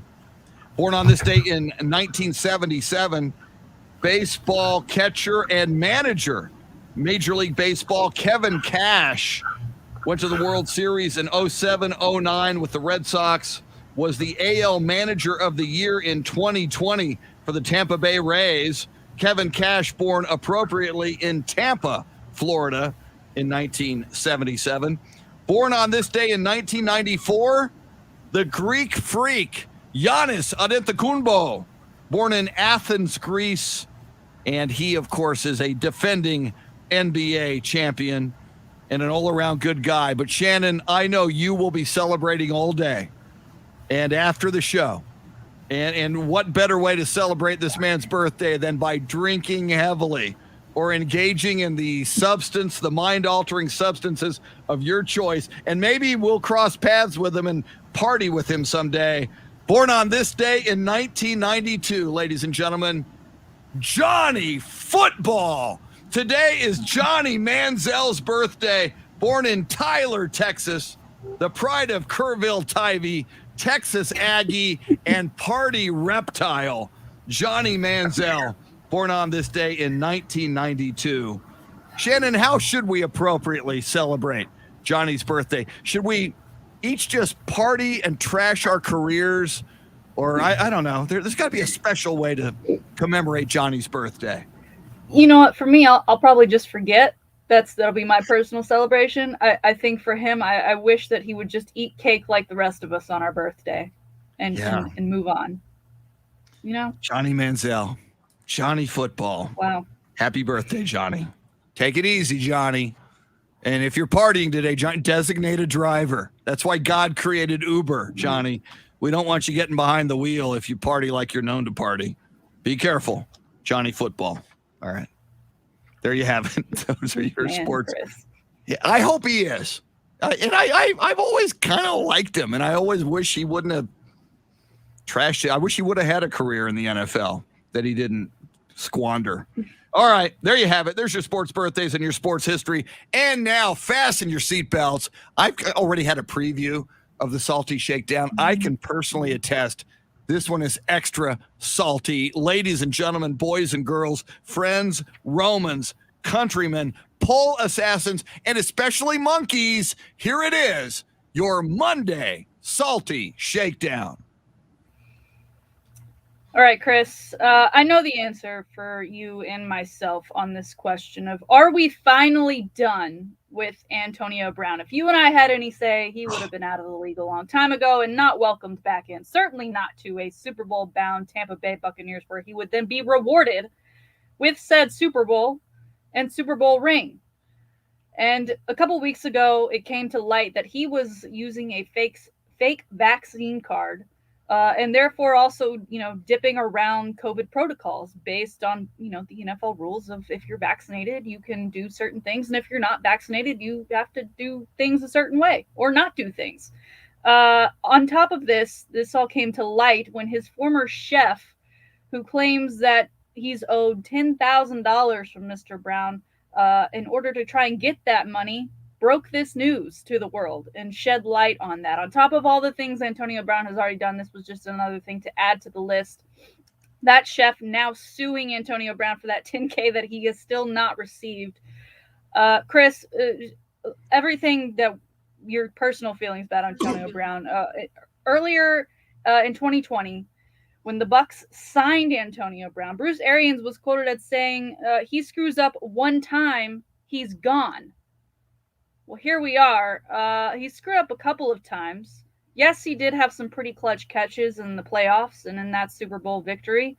But what has he done for you lately other than cause drama? His time seems to be up in the air at Tampa. I would guess that we've seen the last of him in a Bucs uniform. But do you think we have finally reached the moment where everyone is on the same page and can agree that Antonio Brown, as an NFL player, that time has come to an end? Well, I am with you, Shannon, that it should. And ironic that we talk about Antonio Brown on Johnny Manziel's birthday, because those are two guys who had this God-given talent and found a way to squander it and screw it up. I think it all comes down to Tom Brady. And yes, Bruce Arians did say if he screws up one time, he's gone. But I think Bruce Arians learned to kind of, coexist with and collaborate with and be supportive of Tom Brady for obvious reasons. So if Antonio Brown has lost Tom Brady now, then yes, he'll be gone. But I think if Tom Brady still wants him, I think Bruce Arians would look the other way and welcome him back. I think it's all on Brady on this decision. Yeah, Brady will definitely take part. But at what point do you just say no more? I feel like we were there a while ago, and this one should definitely be the final thing that sets this to rest. All right, Chris, lots of coaching changes happening. They'll continue to happen. The big ones last week, obviously, Lincoln Riley and Brian Kelly. I think when these happen, fans get really upset, obviously, if they're the ones being left behind, especially if they really enjoyed their coaches. And we don't think about the families involved, right? It's not just the coaches that are moving. It's their spouses. It's their children. It may even be their parents or brothers and sisters coming along with them. I mean, we did hear from Lincoln Riley. He was one of the few that did mention in the move to California from Oklahoma that it'd be a great opportunity for his kids that will grow up there. Brian Kelly, not so much, because Brian Kelly, he's got older children, one of which by the name of Grace Kelly. Now, I came across her TikTok video over the weekend, and when I saw it, she had just over 1,000 followers, and the video had maybe 3,000, 4,000 views. This video that I'm about to tell you about now has 4.9 million views 2 days later. Wow. And she's got almost 29,000 followers. In it, she joked that she was studying for graduation. She still got 5 months until she graduates from Notre Dame University, but that her father is already in LSU, and her caption talked about how she is prepared to be yelled at and receive some harsh criticism on the way to class. Sir, or can we not take those classes online? I kind of fear for her. I feel bad for her. She's made a couple of jokes about it since, so clearly she's not taking it to heart. But what a weird situation. She probably got into the school. I'm not saying she's not smart enough to get in, but obviously dad being the head football coach goes a long way in getting you accepted, and then kind of maybe feels like dad ditched you a little bit too. She's got 5 months till graduation. He couldn't wait. He couldn't wait a little bit. You're Grace Kelly in the situation. Are you just taking online classes for the rest of your time in college? Are you moving down to Louisiana? She's already been wearing the purple and gold, clearly not fitting in anymore with that Notre Dame fan base. Your thoughts? Well, first of all, I'm stunned. Her name is Grace Kelly, named after the famous actress and the later the Princess of Monaco, Princess Grace. If your last name is Kelly, do you name your daughter Grace? I guess you got to live up to that. It's almost like naming your child Elvis. It's like there's a lot of expectations if your name is Grace Kelly. I would hope that Notre Dame students are better behaved than to verbally attack her on the way to class. Now, obviously, if she's going to wear her purple LSU gear as Brian Kelly's daughter on her way, then she's asking for it if she's wearing her LSU gear. But with just 5 months left or 5 credits left, whatever it is, again, Notre Dame's a prestigious university. Good on her for getting that degree whenever it happens. So I think she needs to just go with it, see what happens, and hopefully it'll all work out. At that springtime graduation, it'll be interesting to see if she attends, because I know college graduation, a lot of people don't necessarily attend, though, and then if daddy comes. Yeah. If, Mr. Brian Kelly comes in and even decides to wear some Notre Dame colors, something to keep an eye on. Finally today, Chris, the biggest story to come out of the weekend by far, we finally have an update. I know it feels like it's been forever. Some people may have even forgotten about Pole Assassin, but not us. Not us here at the Chris Duel Show. Minding my own business over the weekend, I get an alert on my phone, and it's a big one. It's a doozy. Jeff Banks and girlfriend Daniel Thomas are being sued over the monkey bite that took place on Halloween of this year. Yes, the file was done on Thursday, and not only was Miss Danielle Thomas, the girlfriend of Jeff Banks, listed as such in the filing, but also used in the filing was the official pole assassin name. Yes, her former stripper name. Yes, the name she used on the Jerry Springer show when she brought the monkey on. It also states that, after the child went through the backyard, that the kid was offered to go back to see the monkey, and that they were told that the monkey did high fives. And when they went to give a high five, the monkey then bit the child's hand, had to be pried off. Doctors saw and attended to the child and wanted to get more vaccine information. And they're saying that Daniel Thomas, aka Pole Assassin, was more worried about the monkey possibly being taken away from her rather than the child's well-being. Both Pole Assassin and Jeff Banks being sued now for damages for gross negligence and defamation. Chris, do they have a case in your eyes? I think they do, and part of this is that, you mentioned the defamation. Danielle Thomas took to like social media, TikTok or whatever, Instagram, and was slamming this kid. And as you said, saying this kid had no business going into my backyard. He should have left the haunted house like everybody else did. And yet they contend that the kid was encouraged to go back there and give the monkey a high five. So I think they've got a case. And again, I just think, Shannon, this is a bad look for the Texas Longhorns. And in an offseason when Steve Sarkisian may consider personnel changes among his coaching staff, maybe it's a good idea to say adios to Jeff Banks and poll assassin Danielle Thomas. That's what I would do. Yeah, the assassin not only deleted those tweets, but completely assassinated her Twitter account. Of course, the internet, it all lives on forever. There are screenshots of those tweets. And also, with how well Texas assistants are paid, they probably live in a pretty nice house in a probably very nice neighborhood. And so they probably have a security system, and they may have cameras. So it'll be interesting to see if we get any footage of said incident, because it seems a little bit of a he said, she said at the moment. But the filing has been done. No word on when we might get an end to this story, but more monkey news out there, so had to bring it to light. There it is, today's Salty Shakedown. Outstanding, and extra salt on that Salty Shakedown with the thank you, with the Pole Assassin Monkey update. And I think you talk about, will this suit work, Shannon? One of the big parts of it was one of the neighbors was a doctor. So shortly after the kid was bitten by the monkey, and as you described, according to court filings, the monkey bit down on the kid's hand and would not let go. So the kid's trying to pry the monkey's jaws off his hand. There's blood everywhere. So then the parents of the kid took the kid to another neighbor who is a doctor. So you talk about he said, she said. One of the he says is a doctor who's going to say, I saw the kid moments after the injury, and this is what happened. I think, in a court of law, a child who was injured and a doctor, their word against the former stripper who calls herself Pole Assassin and owner of the monkey. I put my money on the child and the doctor, Shannon. I'm just saying. Yeah, and it'll be interesting to see if the monkey stays or if the monkey is like kicked out of Texas. And then if it is Pole Assassin also going to go with said monkey, and will Jeff Banks follow? Because again, being a Texas coach is a pretty cushy job to have. So I don't know. This is still the craziest story, I think, to come out of 2021 thus far. And will she ever dance again? And if she does, will she dance to the song Shock the Monkey by Peter Gabriel?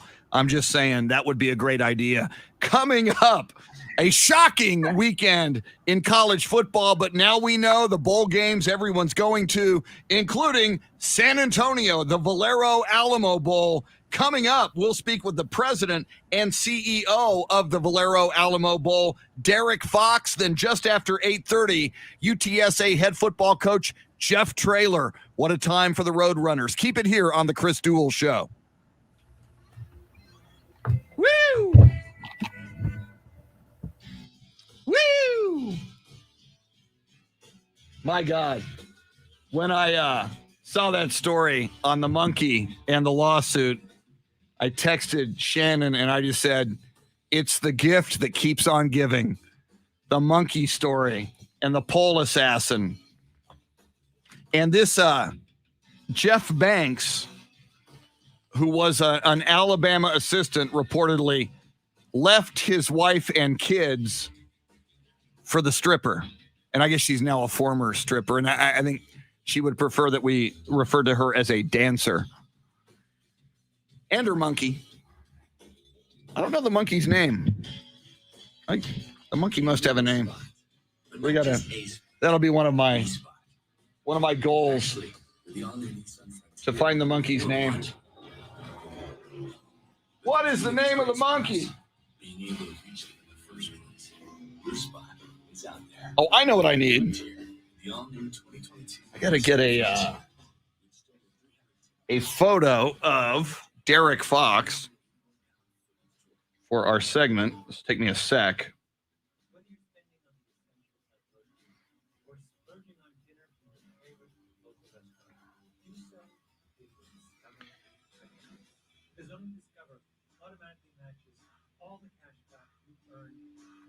your first year.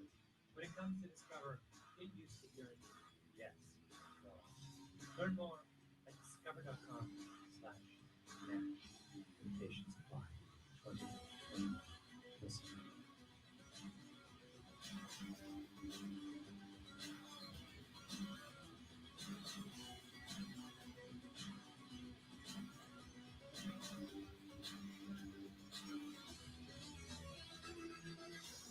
Chompers the monkey. That could be the name of the monkey, Sam Tobias. Chompers the monkey. That would be a great name for him. Okay, what is going on here? Come on. My phone is not cooperating. Come on. Woo.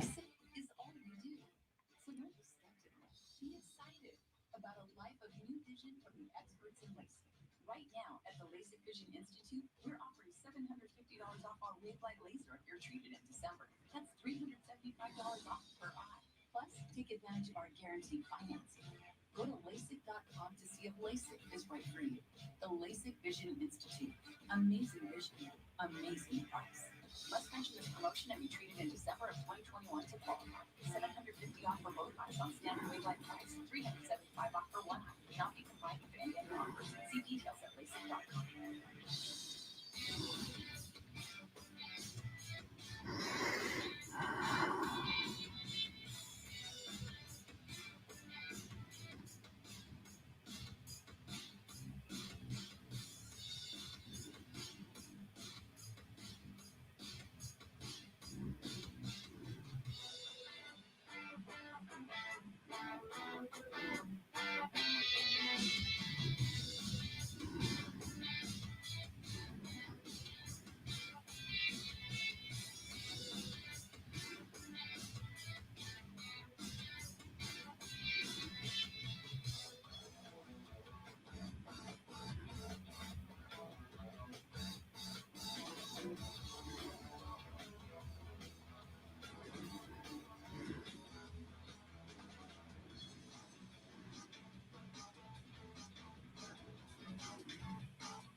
Thank you, Gordon. Gordon says the monkey's name is Gia. Thank you for that.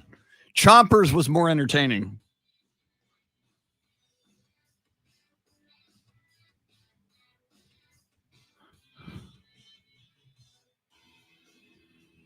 Okay. I'm trying to get this Derek Fox photo up so that we can show you Derek Fox when we have him on the show here.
All right.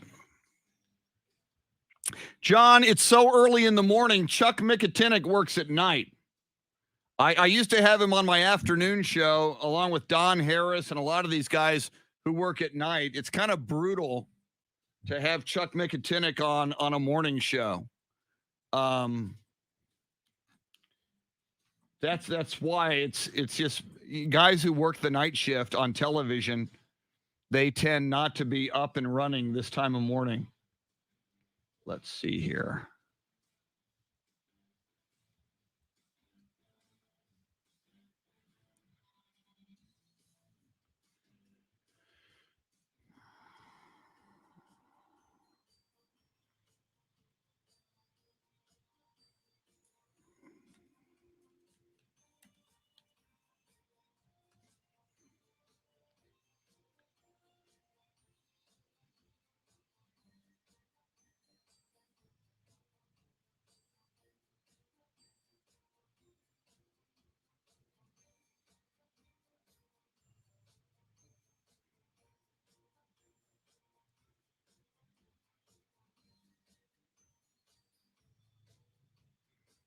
So there's our Derek Fox photo. Woo!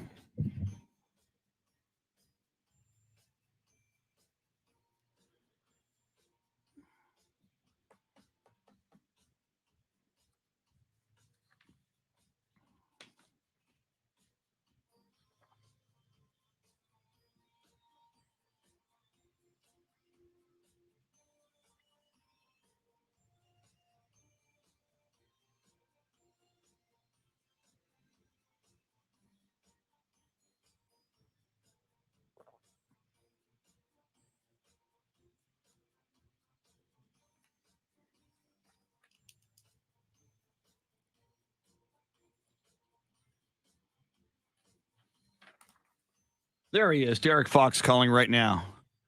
Beautiful.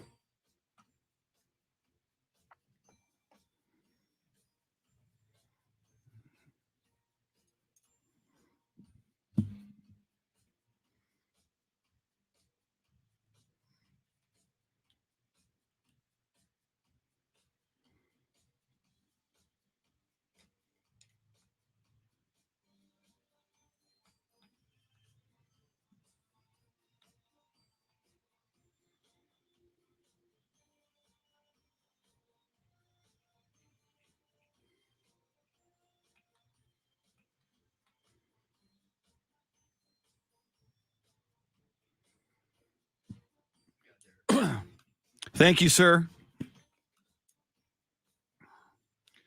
Oh, did you get the audio for the trailer interview with Andy's call? Beautiful. Thanks so much. All right. Derek Fox about to join us.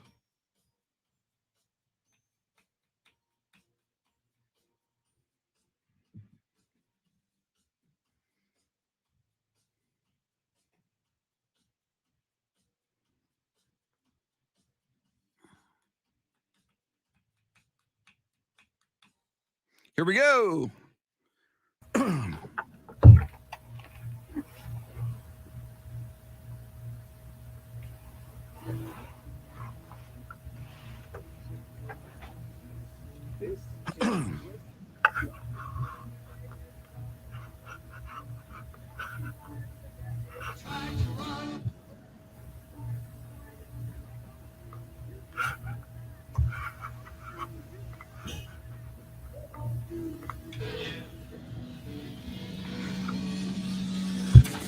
Now, Chris Duel.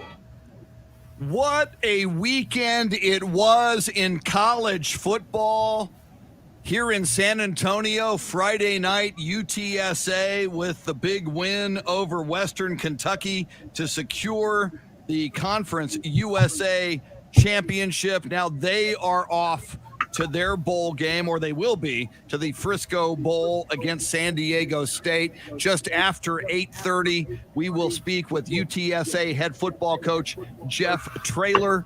It is the Chris Duel Show with Shannon, Salty, Sweeney, And, of course, the big marquee game of the weekend, that SEC championship game where Alabama annihilated Georgia.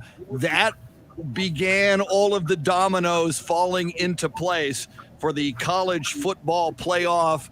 We found out who the top four would be. It would be Alabama, Michigan, Georgia, and Cincinnati. And that opened the door for the rest of the bowl games to be determined. And here in San Antonio at the Valero Alamobowl, two storied college football programs coming. It looks like it's going to be another fantastic Valero Alamobowl. Let's talk about it right now with the president and CEO of the Valero Alamobowl, DERRICK Fox. DERRICK, welcome in this morning. I am doing great, and I am so excited, DERRICK. Once again, you guys at the Valero Alamobowl come up with what looks like a fascinating and an exciting matchup. I know a lot of our listeners know which two teams are coming because we pay close attention to it, but for those who are tuned in this morning and don't know yet, who did you guys select yesterday? Well, we're very fortunate to announce number 14, Oregon, to take on number 16, Oklahoma, in this year's Valero Alamobowl on Wednesday, December 29th, 8:15 at the Alamo Dome. And you hit the nail on the head. Talk about two marquee programs, great years. I mean, think about it. We went into yesterday knowing that we would have at least 10-win teams on the board when we selected. Wow, that's awesome. So the first time we've had two 10-win teams. Obviously, you look at the matchup of two marquee programs, and you have just an exciting blend of football to be played here in San Antonio, and hopefully their fans are making plans to come to San Antonio now. It's been a few days here in our great city.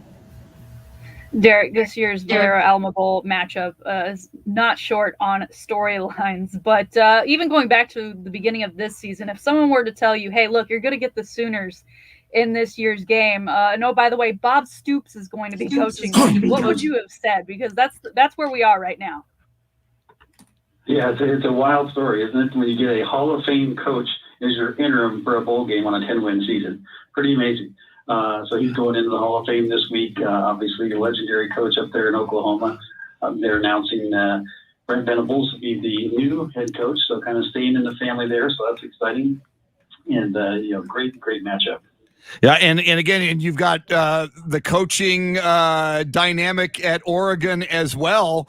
So I mean, it's interesting, DERRICK. Two, as you mentioned, marquee franchises, first time ever, two 10-win teams coming in. It's going to be a great game, but how amazing that both schools kind of dealing with mystery at head coach, or at least coming into this Valero Alamobowl. It's a very unique situation, and kind of what's transpiring now in college football between the portal, between the recruiting deadline, things are pushed forward from that perspective. So obviously, Coach Cristobal is at Oregon currently. We'll see what happens, I guess, today on that front. But he's done a tremendous job at Oregon, and it's a very talented team. I said they won 10 games this year. Beat Ohio State early in the year. Won the Pac-12 North again. And they're a very young team. I think they start maybe 3 seniors in the entire offense and defense roster. So, good team. DERRICK, last year was a bit of a watered-down experience for bowl games across the country because of COVID. What can fans who attend expect to see back that maybe there wasn't available last year? So we're open for business, back to normal, and looking forward to having a great time for all of our visitors and guests that come to San Antonio. So we've got events going on beginning Thursday with our Security Service Insurance Golf Tournament and press conference on Thursday.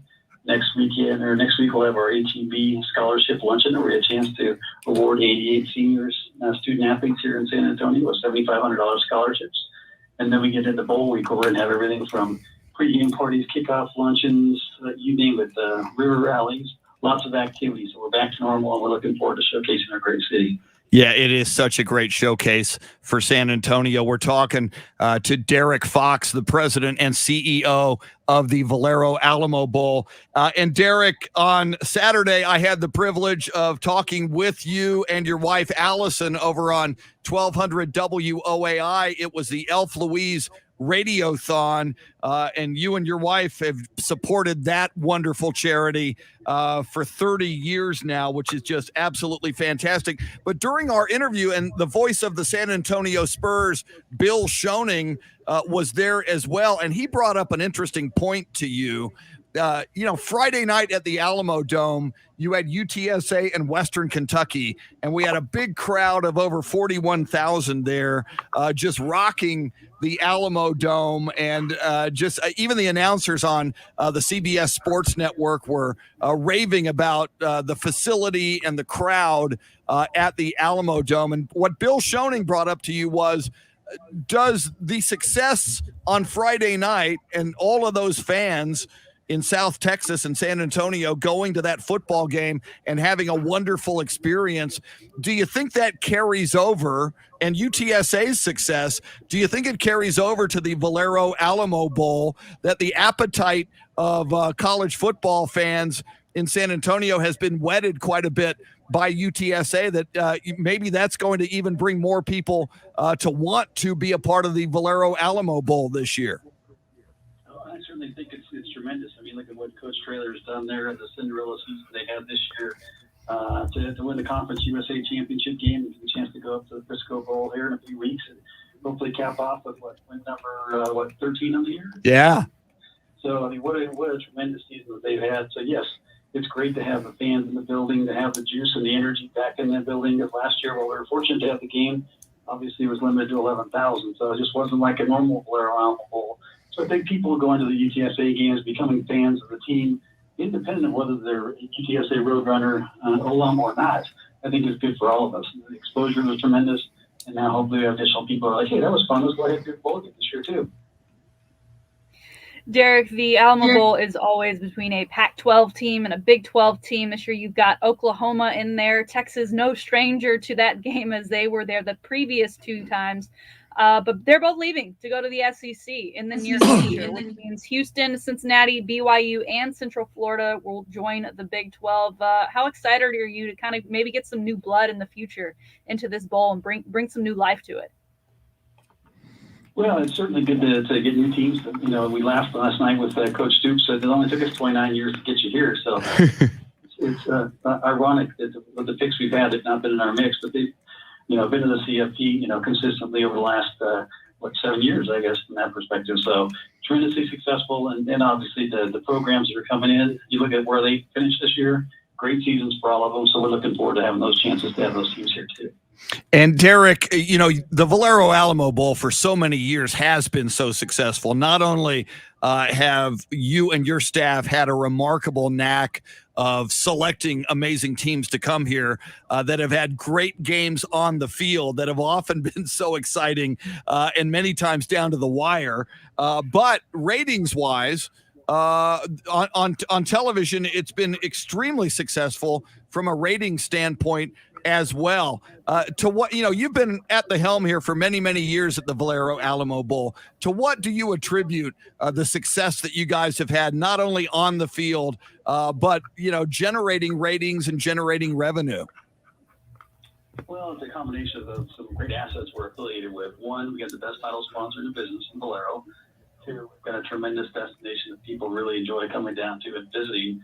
And for those people who don't come down to visit, they tune into TV, and you have matchups like this year. We have Oregon versus Oklahoma in our game. We'll have a chance to, I think, do very well from the TV ratings-wise as well. Because we've got the high selections. We're the first pick in those two conferences outside the CFP. Generally, good teams are going to have very good, successful seasons. Play entertaining brand of ball, and we've been very fortunate to have some very close and exciting games. That always helps.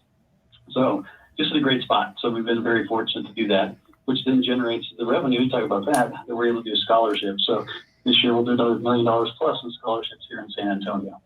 Now, and you talk about the scholarships, Derrick, and you mentioned a few moments ago 88 more scholarships about to be handed out. I think that's a part of this equation that I think your casual football fan may not realize, the impact that the Valero Alamo Bowl has in the community. First of all, I mean, tourism. You guys bring in tourists every year. You know, in this case, the fan bases of Oregon and Oklahoma, and then and other people, just curious fans who want to come down here where the weather is usually very, very good in late December to see a great college football game. But then the scholarships and the impact that has on young people, that's got to really make you and your staff very, very proud, the positive impact you guys have on the community.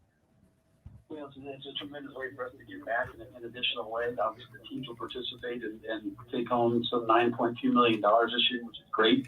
So an extension of that contribution to higher education was our scholarship program. We started years ago now, and then ramped it up. Our first year, we did 26 scholarships, actually at $2,000 each. We started with 25, playing off the top 25, and had an underwriter for an additional one.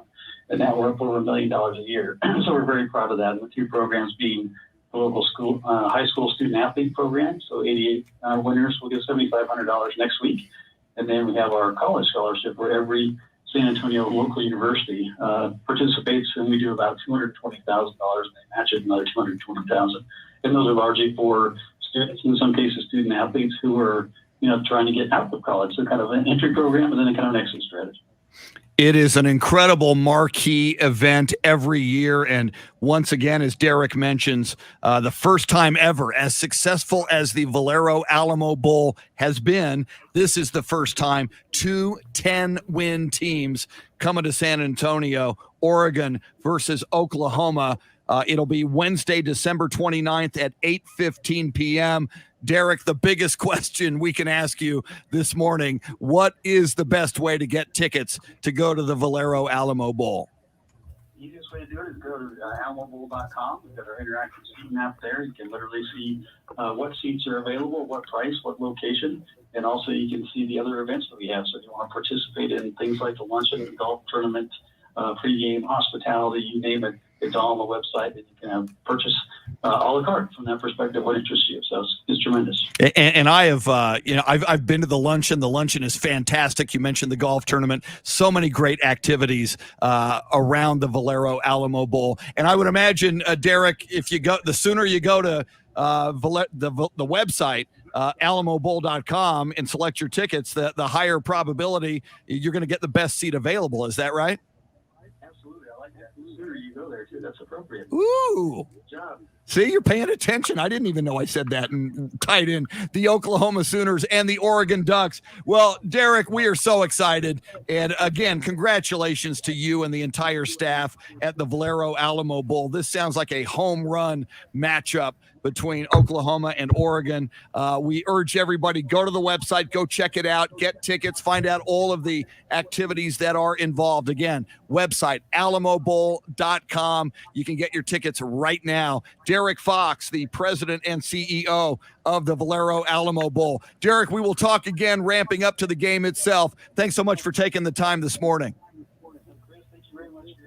Having us on, and for all those people who support us every year. I hear you have Coach Traylor coming up next, so give him a shout out for me, would you? Absolutely, we'll do. Derrick Fox, the president and CEO of the Valero Alamobowl. And Shannon, it is amazing the track record that the Alamobowl has had.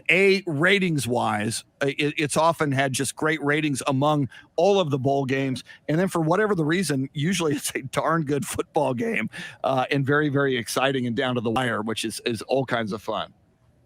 Yeah, and with the movement in the Big 12, it'll be interesting to see. Cincinnati obviously in the college football playoff this year, but because the Alamobowl, is so close to getting picks prior to that selection of the college football playoff, there's a good chance we could see Cincinnati there sometime soon. Again, new blood, exciting stuff.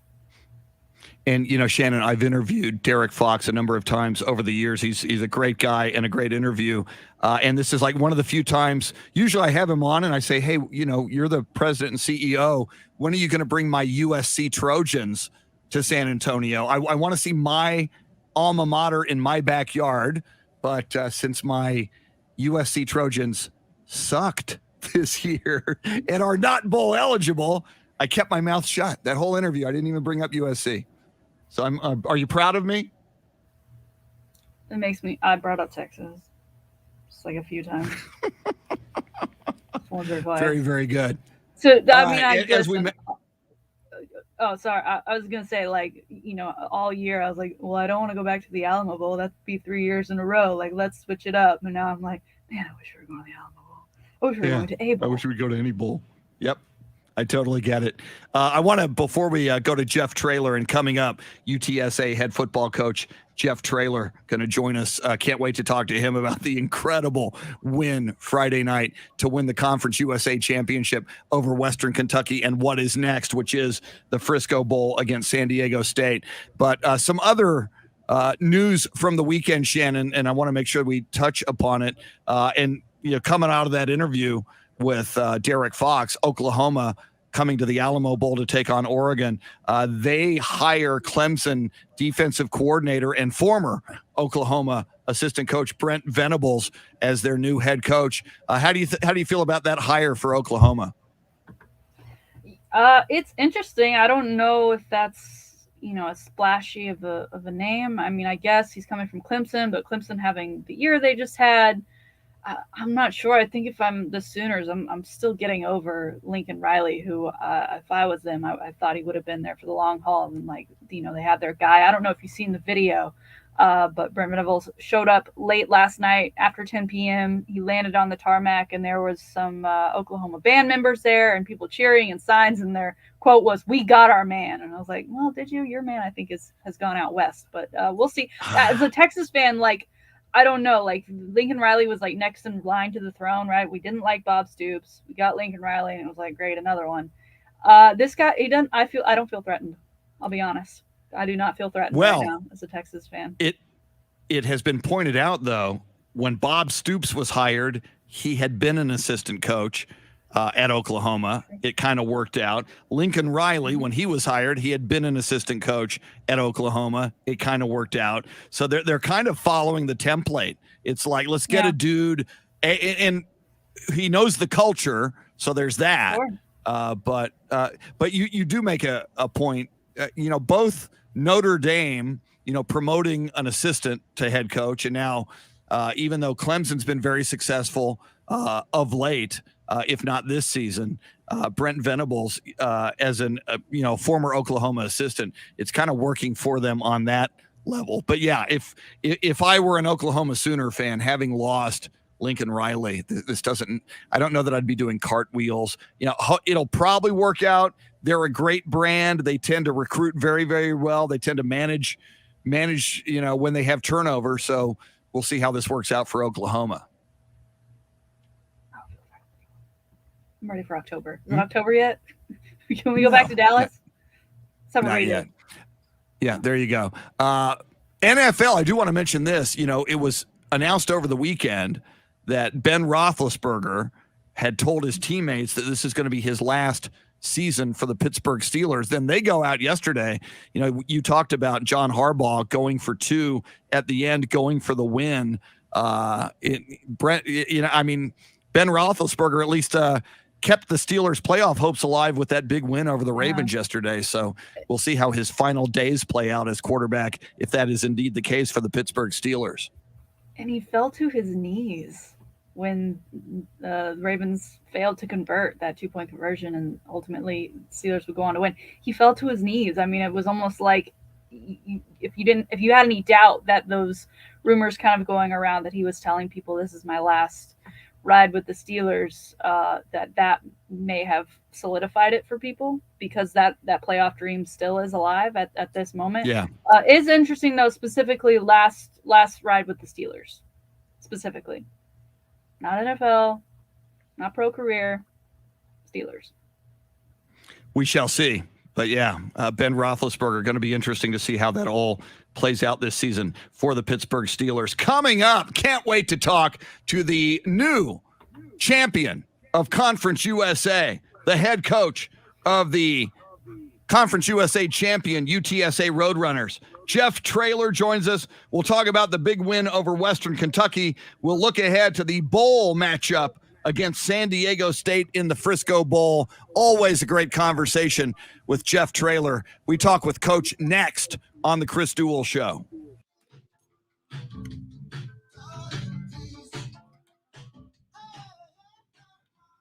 Very nice.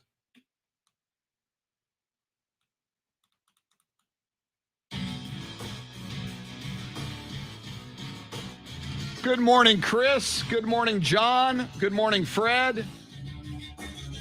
Make sure I got my...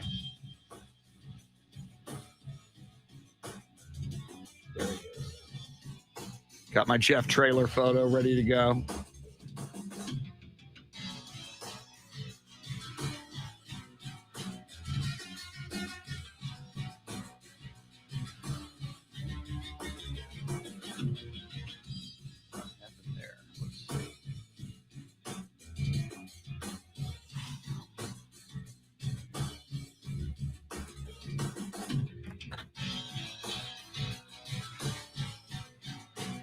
Mike Taylor, ladies and gentlemen. Thank you for sitting in while I go get some ice.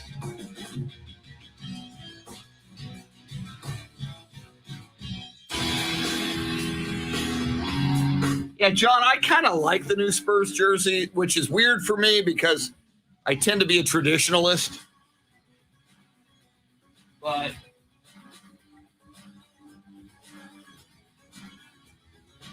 let's see what else we've got here. Sam Tobias. Jeff Traylor has only been with UTSA for 2 years, 2 bowl eligible seasons, 1 conference championship, all things pointing up for the Roadrunners. Sam, I totally agree. He is an amazing coach and an amazing man. And UTSA was very, very wise to sign him and try to get him to stay here for the long term. I'll be back in a sec. I'm going to grab some ice for my iced tea.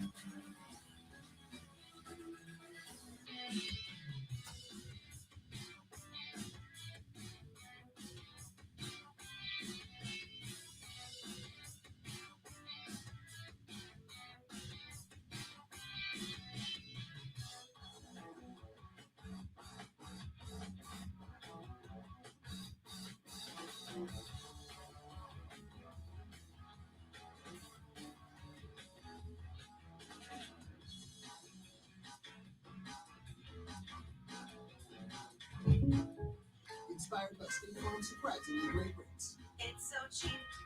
Yeah, got a great rate on the Alamo. 'Cause we give it your average Joe. Like a good neighbor, State Farm is there.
I'm Dr. Andrea Russo, a cardiologist. Maybe you're waiting to talk to your doctor right now, but if you're having an irregular heartbeat, heart racing, chest pain, shortness of breath, fatigue, or lightheadedness, don't wait. This could be a serious condition like atrial fibrillation, which can make you about 5 times more likely to have a stroke. If you're having these symptoms, don't wait. Talk to a doctor by phone, online, or in person. Brought to you by Bristol Myers Squibb and Pfizer.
Thank you, Mike Taylor.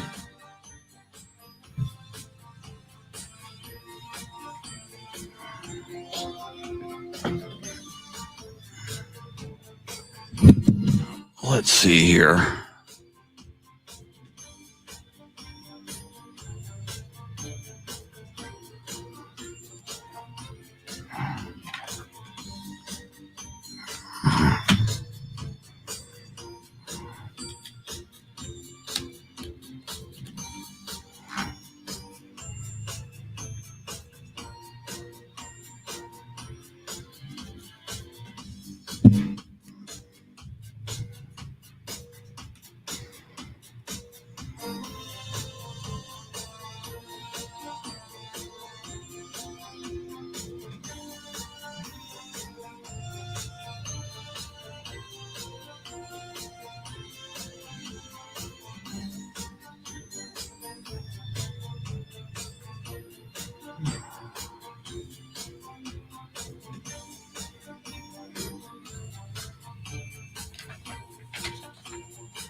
Jeff TRAYLOR is calling right now.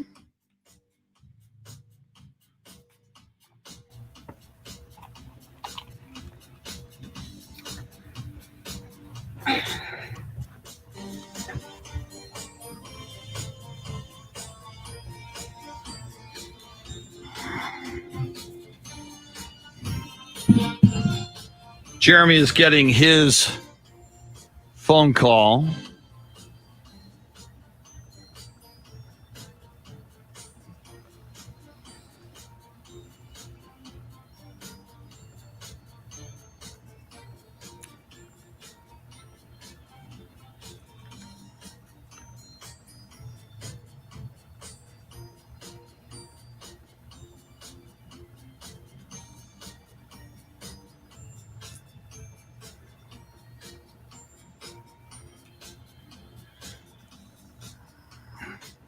Woo!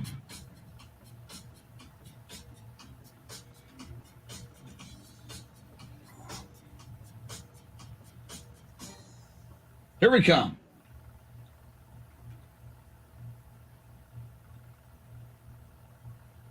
I paid my dues. Second down and 10. 1 second to go in the game. Snap comes back. Zappy's under some pressure. He'll fire. Deep ball downfield. And this ball is going to be intercepted. Now the ball game is over. That's a Roadrunner winner. The Roadrunners are the Conference USA champions. Roadrunners, you can paint the town orange. The magical season ends in magical fashion in the Alamo Dome tonight as UTSA meets Western Kentucky 49-41. Wow, what a game.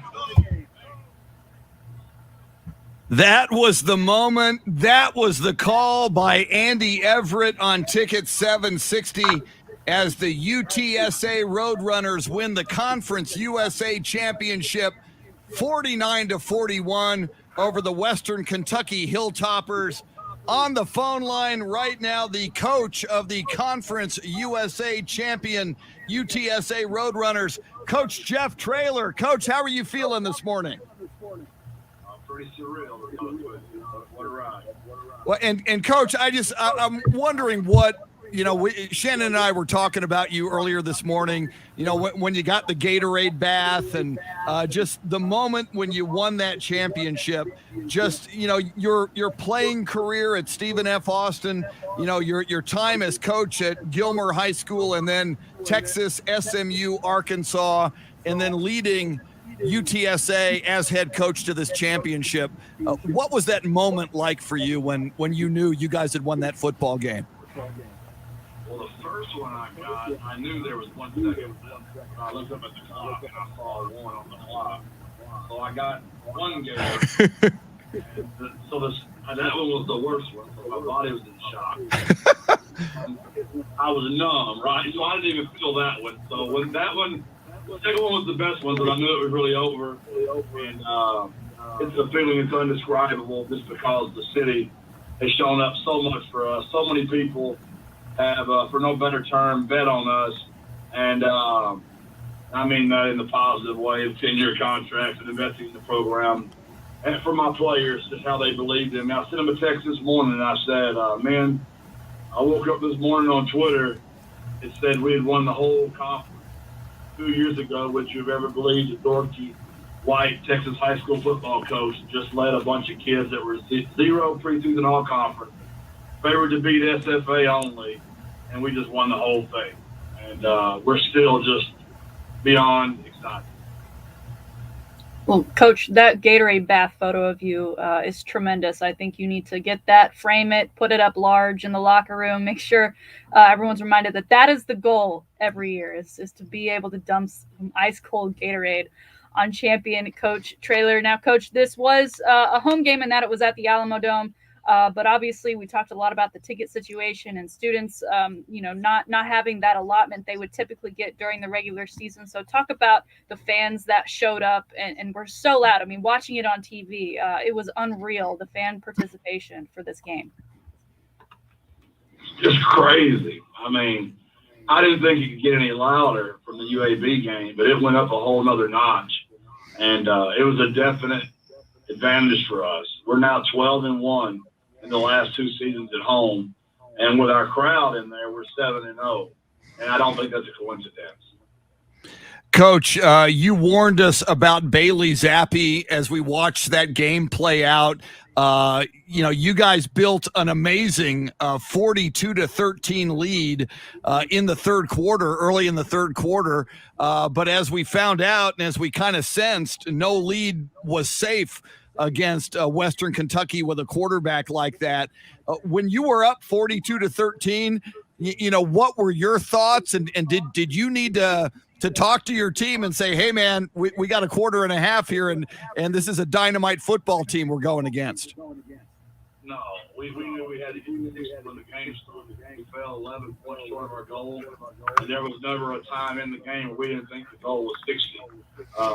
Our crowd got a little calm during that time, and I think we got a culture pillar violation with the media members, and because we knew on the field we were far, far, far from over, just because their offense was so dynamic. Man, we can't let kids from Victoria get out of our state and go play in other states. He's just too great of a quarterback. I texted him this morning and just told him how much I enjoyed watching him play. But I think the most important stat is Frank Harris is 2-0, and that's the most important stat. My quarterback was the best quarterback on the field. Coach, you mentioned those pillar violations all season. You were getting on Chris and I for violating those and eating the cheese. But now that you have this championship, have you eaten any cheese yet? And specifically, I'm talking some hot, cheesy queso and fresh tortilla chips. Girl, that's my weakness. I have a culture pillar violation every Wednesday night at the Sandbox because I have chips and queso every Wednesday, and they shame me when I do it. But I can't. I have a real weakness for chips and queso and salsa.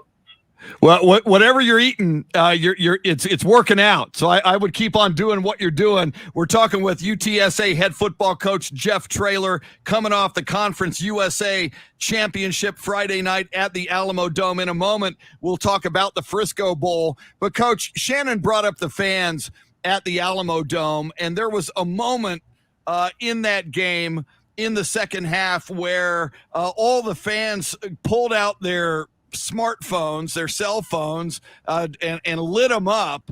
And I've seen that done before at Super Bowls, where, right before kickoff, when everybody just lights up and there's a sea of light and a sea of fans, and it's surreal. And I saw you tweet, Coach, this single moment might have turned the game around. Whoever thought of that, well done. And you gave some fire emojis. You're so focused on the football game, Coach. Did you notice that moment? And how much of the crowd did you notice while you were managing this football game? For sure I did then. The momentum had totally turned. And I literally, on the head, and I started singing "This Little Light of Mine, I'm Gonna Let It Shine."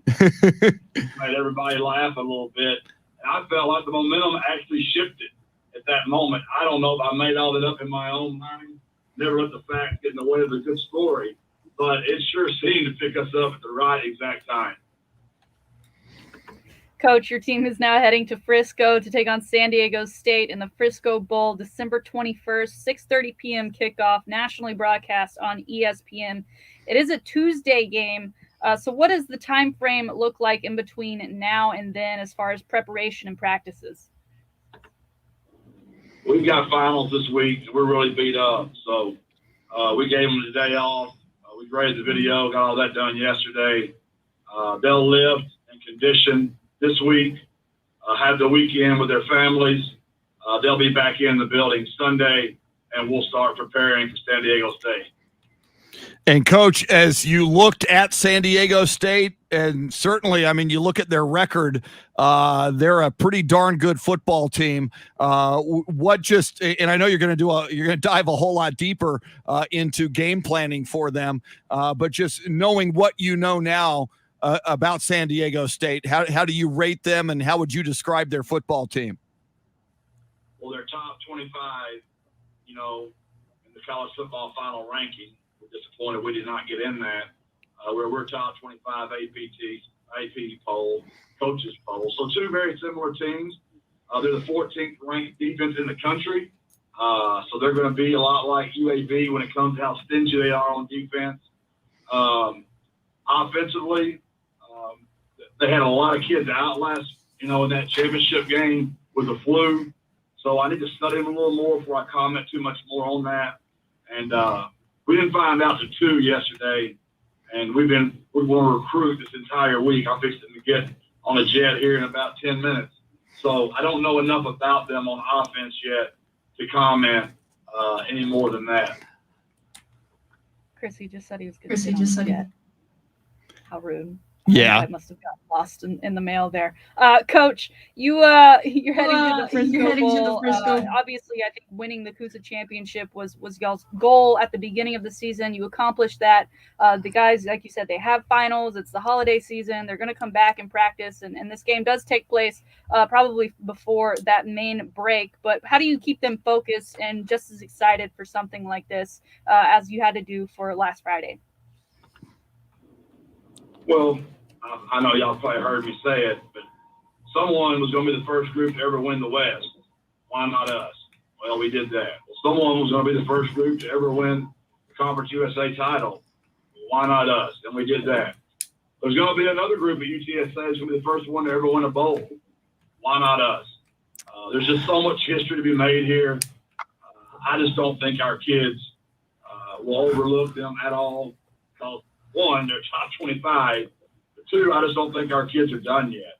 And the last time we went to the Metroplex, we had – are we going to be desperate or are we going to be prosperous?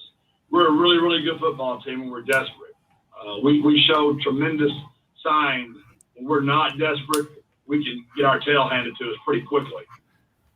Well, and Coach, now that we know where you're going, and it is the Frisco Bowl against San Diego State, obviously Frisco, Texas, in striking distance of San Antonio for UTSA Roadrunner fans. How many Roadrunner fans would you like to see travel and fill that stadium up in Frisco? I think there's an opportunity. It's a lot closer from San Antonio to Frisco than San Diego to Frisco. I think there's certainly an opportunity for Roadrunner fans to make a big difference in this game as well. We've just got so many fans and friends across the state, so many of our players from the Metroplex. I would expect, I think that stadium might hold 25,000. I bet it's going to be mainly orange and blue with Roadrunner signs up all through that place. I feel very confident our fans will travel. And finally, Coach, I know you're about to get on a jet, so we're going to let you do that because you're a busy man and recruiting is a big part of what you do. But I just have to ask you, what's it like now going to be when you're, walking in the door of a recruit and his parents, and now you walk in as the Conference USA champion. I got to believe, A, obviously that helps in recruiting, but B, just got to put a little bit more of a spring in your step walking through the door, I would think. I'm actually driving to the LPO right now. I've got the trophy in my Tahoe with me. When it weighs about 65 pounds, I don't care. I'm dragging it in every home I go see this week and just show them we're really not about trophies. We're not. We don't talk about them a lot. We are true to our culture.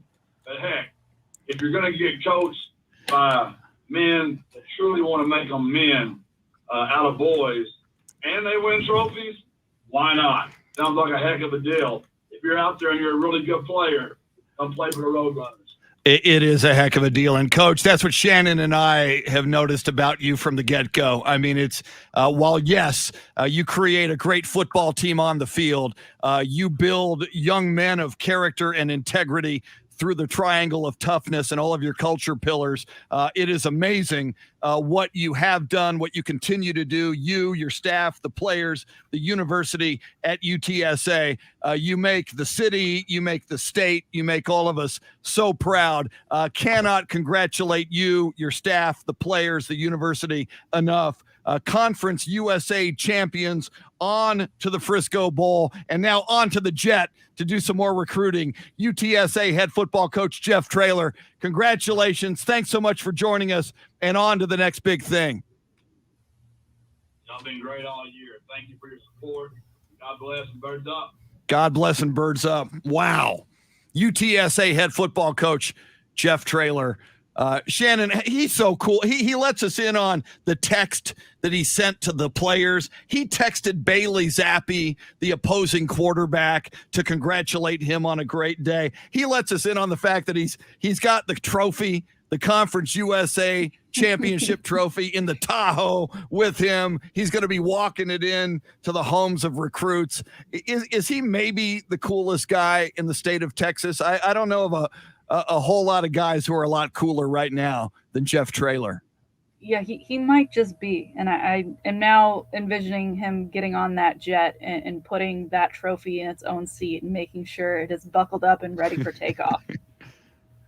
My goodness. I'm not jealous. No. Times are good. And it's such a great win. And, you know, Shannon, you and I we feel it every time we talk to him, and we talk about it when we're not talking to him. He's like the quintessential football coach. He's straight out of Central Casting from Gilmer, Texas. The look, the walk, the talk, the success, the culture he has built at UTSA, and he's so real. You know, he'll let you know he's addicted to chips and queso, and he gives us a lot of insights from behind the scenes. He's just UTSA A and San Antonio B and the state of Texas C is just lucky to have this guy. He's special, and I love having him on. Yeah, he's fantastic. I'll miss him in the off season. I'm glad they have a bowl game, if anything, just so we can continue talking to him for a few more weeks. Absolutely. Shannon, great salty shakedown. I appreciated the pole assassin and monkey update. That kind of made my morning. Oh, great job, yes. as always. And now that some of my equipment here is working more regularly, I am able to post that as a podcast. So, beautiful. Salty shakedown. Beautiful. Available. Salty shakedown is back as a podcast. Yes. Jeremy, our condolences on Oklahoma State. But you still came in here and did a great job, as always. Thanks so much, man. And we want to thank Derrick Fox, the president and CEO of the Valero Alamobowl, and the guy we just talked with, the Conference USA champion head coach of the UTSA Roadrunners, Jeff TRAYLOR. Oh, Scott MANDZIARA, our baseball savant. Scott MANDZIARA, thanks to him as well. We will do this again in 21 hours, and we'll know if the Patriots or the Bills won. Have a great Monday. Woo! Adios, amigos. Dean, Louisa, Dave, Axel, Fred, whoever else may be here.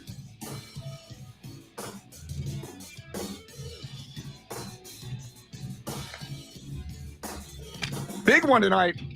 as we speak, the Patriots have the best record in the AFC and have the inside track if they can win tonight at Buffalo, which is unlikely, but they're the Patriots.